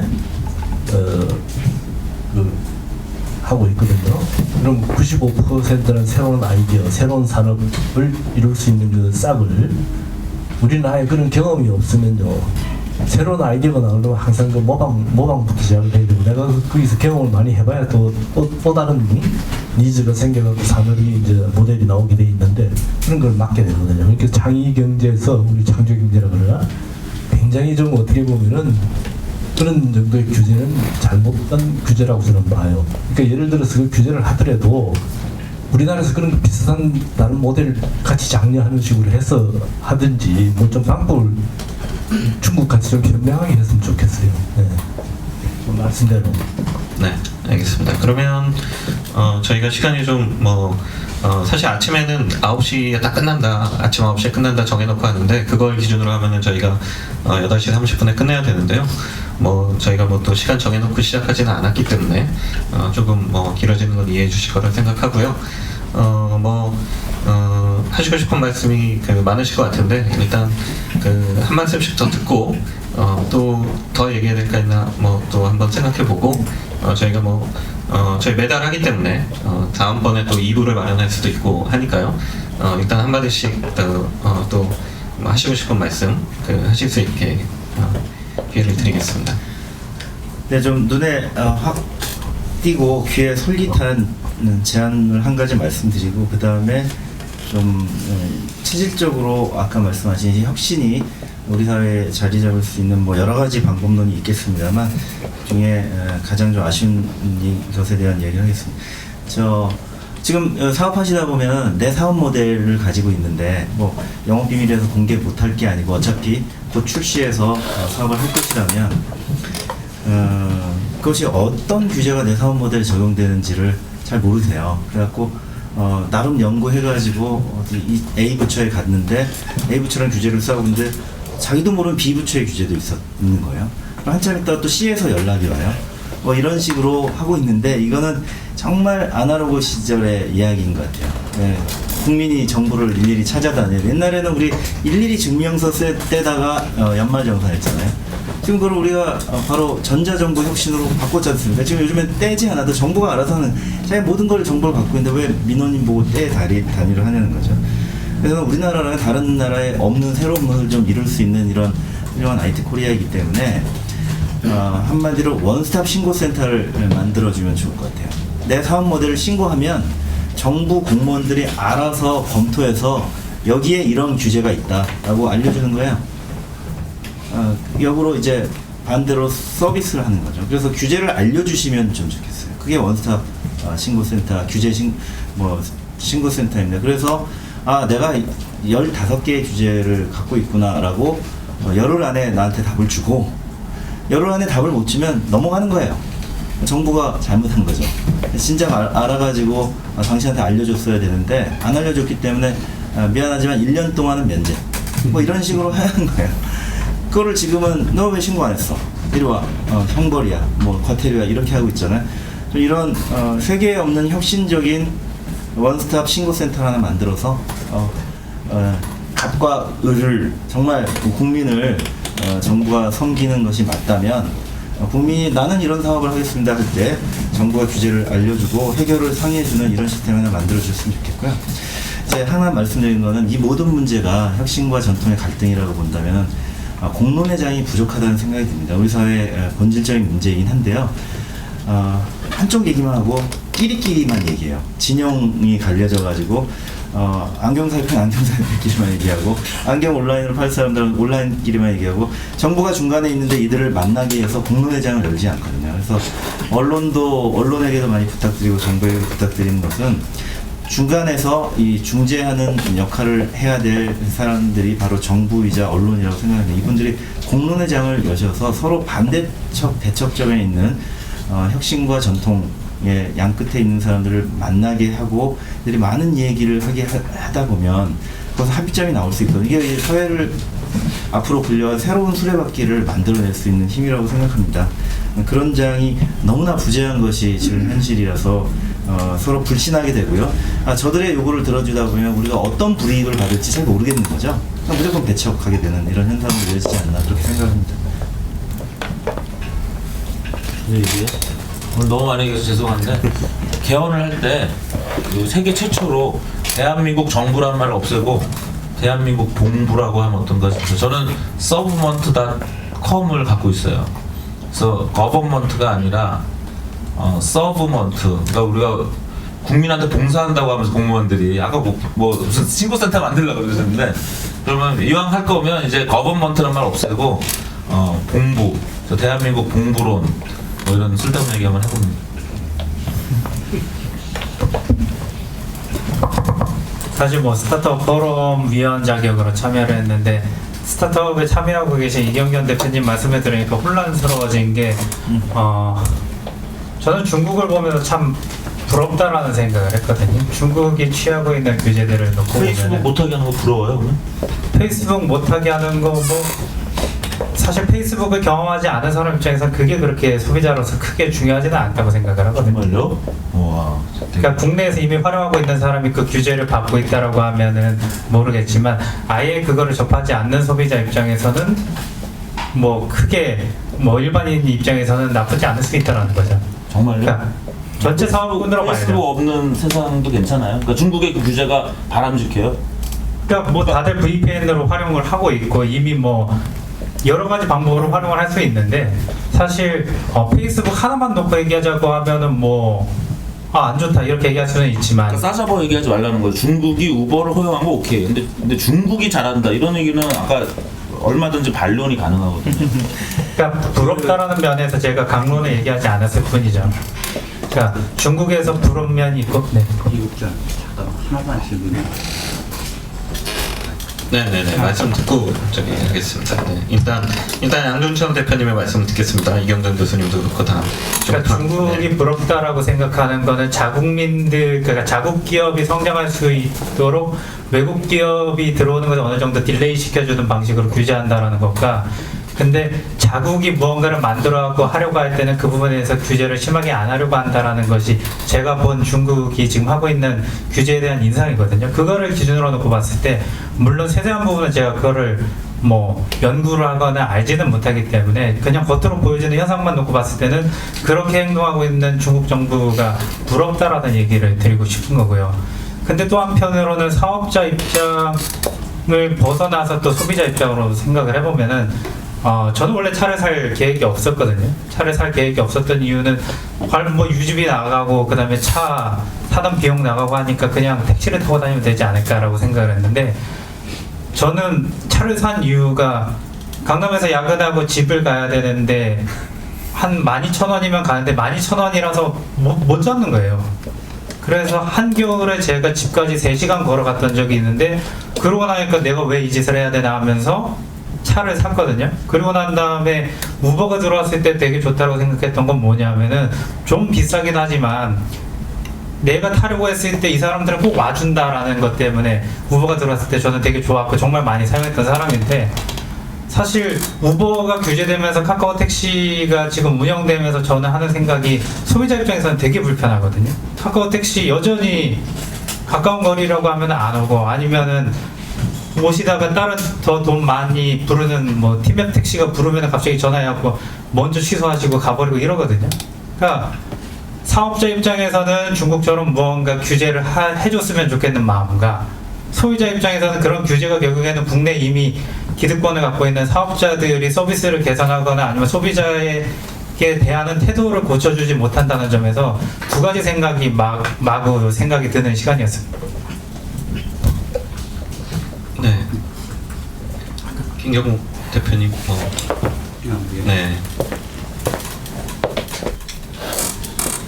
말씀 잘 들었다고요? 네. 인사이트도 주시고 그랬는데 아까 구태현 변호사께서 말씀하셨지만 저는 지드넷 코리아의 김경욱 대표입니다. 그 언론사에서 저희가 이 4차 산업혁명과 관련해서 규제 프레임에 대해서 토론도 많이 하고 해서 그때 느꼈던 것들이었는데 전체적으로는 저는 이경전 교수님 말씀에 그 진정성에는 동의는 하는데 아까 말이 약간씩 왔다 갔다 하면서 좀 혼란스러움을 좀 준 것들이 좀 있어가지고 그거 좀 하나 여쭤보려고 하는데 어떤 의도에서 그런 말씀을 했는지 모르겠는데 아까 가능하면은 그 레드오션 가지 말고 블루오션으로 가면 그런 일이 없지 않느냐 했는데 지금 규제의 문제점은 제가 알기로는 그래서 4차 산업이라고 얘기했을 때 우리가 뭔가 혁신 산업을 가장 함의하에 그걸 가기 위해서 규제를 어떻게 고쳐야 되느냐가 지금 얘기의 본질이었잖아요. 그런 의미에서 보면 가려고 하는데 사람들이 가려고 하는데 그걸 기존 산업의 그 규제 잣대로 계속 규제를 하고 있으니까 못 가니까 지금 문제가 되는 거거든요. 그러니까 블루오션이라고 그래서 그럼 규제를 안 하면은 지금 그 말씀이 맞는데 공무원들이나 행정관료들은 어떤 식이든 규제를 한다는 거죠. 근데 그 규제의 잣대가 기존 산업의 잣대를 갖고 하니까 맞지도 않고 하는 거죠. 한 예를 들면 제가 청주역센터를 보면 돈은 많이 줘요. 지원금은 많아. 여기저기 다 갖고 올 수 있어. 근데 그 사람들이 사업하려면 사실은 돈보다 시장이 중요하잖아요. 결국 시장은 똑같은 규제 프레임에 맡기는 거거든요. 그러니까 아까 우리 장덕탁 원장님도 말씀하셨지만 어떤 지금은 네거티브 시스템이냐 포지티브 시스템이냐를 정부에서 기본적으로 우리가 4차 산업을 얘기하거나 혁신 산업을 얘기할 때 방향을 정해주고 얘기를 해야 공무원들이 움직이지, 전혀 지금 같은 상황에서는 제가 볼 때는 전혀 앞이 안 보여요. 사실 이렇게 토론을 하면 할수록 그런 게 있거든요. 그래서 하나 질문을 드리면 블루오션을 가는데 그러면 문제가 없는데 왜들 이러냐는 게 하나도 와닿지가 않아서 제가 사실은 그런 질문. 그러니까 아까 약간 선언적으로 얘기한 건데요. 사업이라는 건 택할 수 있어요. 내가 이 사업만 하기 위해서 태어났다는 건 없거든요. 근데 제가 이제 하나의 시각을 드린 거예요. 규제는 자꾸 공무원이랑 막 이런 얘기하는데 정말 화가 나서 못 앉아 있겠는데, 규제는 기득권을 위해서 있는 거예요. 그렇다는 얘기는 규제가 불편해서 사업을 못 하겠다는 거는 동의하는데 기득권이 있어서 제가 공무원이다 보니까 일반 아니라니까요. 그걸 자꾸 공무원이라는 꼭두각시를 보지 말라고요. 아니 네. 동의한다고요. 네, 그래서 규제 때문에 불편한 산업이 100%는 아니겠지만 대부분 레드오션일 가능성이 높다라는 걸 한번 환기시켜 드린 거예요. 그러니까 그게 뭐 100%라기보다는 저는 논리적으로 맞다고 생각해요. 지금 우리가 얘기하는 게 4차 산업이 안 되는 4차 산업이라고 하면 함의하는 게 대부분 혁신 산업일 텐데 그것들이 규제력에 막혀서 안 되고 있기 때문에 이 자리가 마련된 거거든요. 아니요. 그러니까 뭐냐면 레드오션 기존의 규제가 걸린 거는 오히려 저는 역설적으로 얘기하면은 그 레드오션 산업이에요. 우버가 미국에서 왜 성공했어요? 미국이 훌륭해서가 아니에요. 미국의 택시 산업이 그거를 허용해도 될 정도로 취약했기 때문에 우버가 살아난 거고, 중국에서 나라시라는 게 굉장히 위험해요. 아까 우리는 한국에 나라시가 있다고 그러지만 나라시 진짜 있으세요? 있습니다. 저는 그렇게 생각합니다. 거의 없습니다. 미국에서 성공한 미국의 시스템이 내가 없어요. 시스템이기 때문에 성공한 거예요. 네네. 하나만 얘기할게요. 제가 사실은 4차 산업혁명을 굉장히 깊이 들어가보고 한 2년 반 이상 스타디를 해보고 요새 내가 가지고 있는 결론이 있는데요. 이 창조경제하고 4차 산업하고 굉장히 맞았어요. 근데 그 생각을 하고 했는지 안 했는지는 모르지만은, 근데 제일 중요한 게 뭐냐면 네거티브 규제는 저거잖아요. 그러니까 포지티브 규제는 뭐냐면 요것만 되고 나머지는 안 된다고. 왜 포지티브 아니에요? 한국이 네거티브 포지티브 되는 얘기도 되게 잘못된 얘기예요. 그것도 없는 얘기예요. 그냥 하는 얘기예요. 네. 아마추어들이 하는 얘기입니다. 잠깐만. 한국은 뭐 포지티브 시스템이고 뭐 외국은 네거티브라고 하는 것도 그냥 인상적으로 얘기하는 거지 제대로 연구된 얘기가 아니에요. 결론적으로 그렇게 두고 예를 그냥 들어서 막 하면 포지티브 규제면은 그렇고 네거티브 규제는 요거는 안 되고 나머지는 다 된다잖아요. 그럼 범위가 어디가 더 넓어요? 새로운 그 필드를 찾아내는 게. 그러니까 그게 한국이 포지티브 규제 시스템이라는 말도 되게 안 맞는 말이에요. 그것도. 그러니까 우리가 그걸 지금부터 정부가 4차 산업을 육성을 시키기 위해서는 그렇게 한 가지 해가지고 시작하면 된다. 오늘 논의의 목적하고 마찬가지라는 게, 아까 레드오션이 시장이라고 해도 우리가 포기할 시장은 아닙니다. 물론 아니죠. 그러니까 사업자 관점에서 보면은 그 들어가지 않는 게 사업의 성공을 위해서는 중요하지만, 우리 국가 산업 관점에서, 국민의 관점에서 바라보면 그런 레드오션으로 머물러 있고 전통 규제에 머물러 있어 아직 디지털 시장으로 변모하지 않은 시장도 디지털 시장으로 변모시켜야, 디지털라이제이션을 해야 되거든요. 디지털 경제에 편입시키지 않으면 어떤 일이 벌어지냐면 이제 어느 날 글로벌에서 와서 확 그 산업 전체를 가져가는 거예요. 이렇게 10손가락 깨물어서 안 아픈 손가락 없다고 우리가 그 산업들도 지켜내야 되기 때문에, 지켜내야 된다는 얘기는 아까 뭐 중국처럼 보호무역주의를 하자는 얘기는 아니고 그렇게 할 수 없어요. 우리는 WTO 가입국이에요. 그러니까 중국이 부러운 이유가 바로 그겁니다. 거기는 WTO와 상관없이 보호무역을 하고 있는데 우리도 보호무역 하던 시절이 있었습니다. 예전에 양담배 못 들어오게, 외제차 못 들어오게 하면서 우리나라 자동차 산업 키워내고 한국 KTNG가 지금 이 정도 점유율을 갖고 있는 거죠. 이젠 그거 안 됩니다. 근데 그 레드오션인 시장도 우리가 지켜내야 되기 때문에 거기에 규제에 혁신을 불어넣어서 산업 새로운 혁신 세력들이 들어와서 그 시장을 이제 한국 경제의 일부분으로 유지시켜 나가고, 물론 외국 사업자들도 공평한 기회를 부여해야죠. 하지만 혁신적인 무기를 가진 외국 사업자들이 우리 산업 하나를 통째로 가져가는 것은 우리가 막아야 되지 않겠냐, 그런 차원에서 바로 오늘 얘기하는 거라고 저는 생각하거든요. 그래 이제 그 규제를 어떤 사업자가 성공하고 말고라는 도메스틱한 관점에서 보면 그건 좀 좁은 시각이라고 생각합니다. 네, 그 저녁에 하니까 좋네요. 저희가 항상 시간에 쫓겨가지고 많은 얘기를 못 들었는데요. 아니 근데 시간은 네. 지켜주셔야 돼요. 네? 8시 반에 끝나기로 했으면 끝나는 게 정상입니다. 네, 그래서 제가 진행을 하려고요. 네. 그래서 저희 김국현 대표님이 아직 말씀 못 하셨는데, 김국현 대표님이 진행할 때와는 다른 그 매끄럽지 않은 진행 보시면서 역시 내가 진행을 해야 이게 매끄럽구나 이런 거 많이 느끼셨을 텐데, 그 못다한 말씀. 네. 네.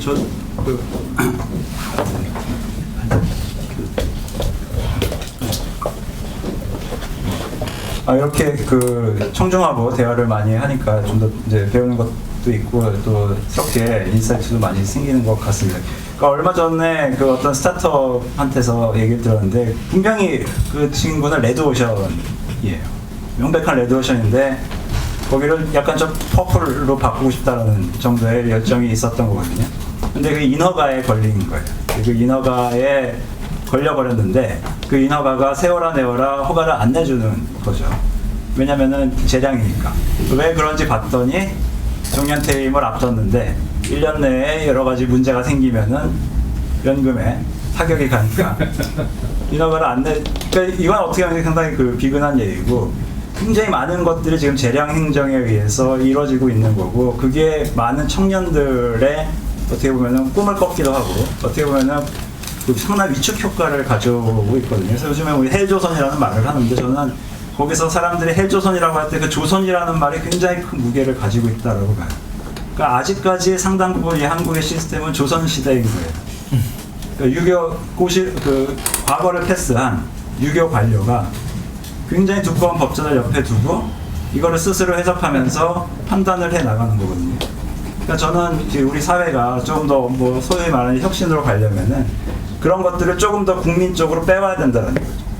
상권 분립을 확실하게 하고, 법을 만드는 거는 국회가, 시의회가, 아니면은 그런 것들의 그 소통 창구를 할 수 있는 거를 마련해주고, 저는 그 정도의 어떤 개혁이 있지 않고서는 앞으로도 상당 기간은 헬조선 상태가 이루어질 수밖에 없겠다라고 생각을 해요. 그러니까 저는 그런 친구들 많이 봤거든요. 왜냐면은 자기가 할 수 있는 여력이 그 정도예요. 블루오션 누구나 하고 싶지만 블루오션인 줄 알고 봤더니 새빨간 데도 많잖아요. 그래서 애초에 이제 레드오션에 들어가서 여기서 약간 혁신을 하고 싶었는데, 그게 재수없게 인허가에 걸렸는데 그 담당 공무원이 내년에 정년 퇴임을 해야 되는 이런 상황 같은 경우는 참 답답한 거죠. 그래서 이 재량 행정이라는 이 네 글자가 한국에 있어서는 굉장히 큰 문제라고 보고 있고요. 이게 그걸 해소하는 것 자체는 우리가 생각했던 것보다 훨씬 더 힘들 수도 있다라고 저는 생각하고 있습니다. 네, 감사합니다. 네, 오늘 저희 거의 2시간 가까이 이야기를 나눴는데요. 시작할 때도 말씀드렸듯이 사실 규제 얘기하자면 끝이 없습니다. 근데 오늘 이렇게 열되게 그리고 또 획일적인 이야기보다는 논쟁적으로 이야기할 수 있어서 오히려 좋았다고 그냥 제 마음대로 이렇게 생각을 해보고, 또 끝나고 이렇게 못다한 얘기는 명함도 교환하시고 좀 나누시면 될 것 같고요. 아까 말씀드린 대로 저희 매달 진행을 합니다. 그래서 사실은 이 규제에 관련 이슈는 저희는 매달도 하고 싶은데 그러면 오시는 분들이 너무 재미가 없기 때문에 그렇지만 저희가 항상 관심을 놓지 않고 정말로 혁신을 가로막는 규제가 모두 없어질 때까지 저희 인터넷 기업협회도 계속 관심을 가지고 진행을 할 테니 여기 오신 분들도 좀 관심을 가져주셨으면 좋겠고요. 그리고 한 가지 공지 말씀드리면, 저희 다음 달은 11월이죠. 그래서 저희가 2월에 시작해서 보통 11월에 마무리하고 내년 농사를 준비하는 그런 시스템을 저희 굿인턴 클럽이 가지고 있는데요. 그래서 11월에는 송년 모임으로 진행할 겁니다. 그래서 이번과 마찬가지로 저녁 시간대 진행을 하고요. 프로그램은 저희가 이 프로그램 짜는 회의를 오늘도 했었는데 좀 더 세밀하게 다듬어서 좀 더 이제 올해 10차례 진행했던, 그러니까 9차례 진행했던 뭐 패널분들도 모시고 좀 다양한 얘기 나눌 수 있는 뭐 그런 좀 기회를 가져볼까 합니다. 오늘 와주셔서 정말 감사드리고요. 오늘 수고해주신 패널분들께 더 큰 박수 부탁드리겠습니다. 감사합니다.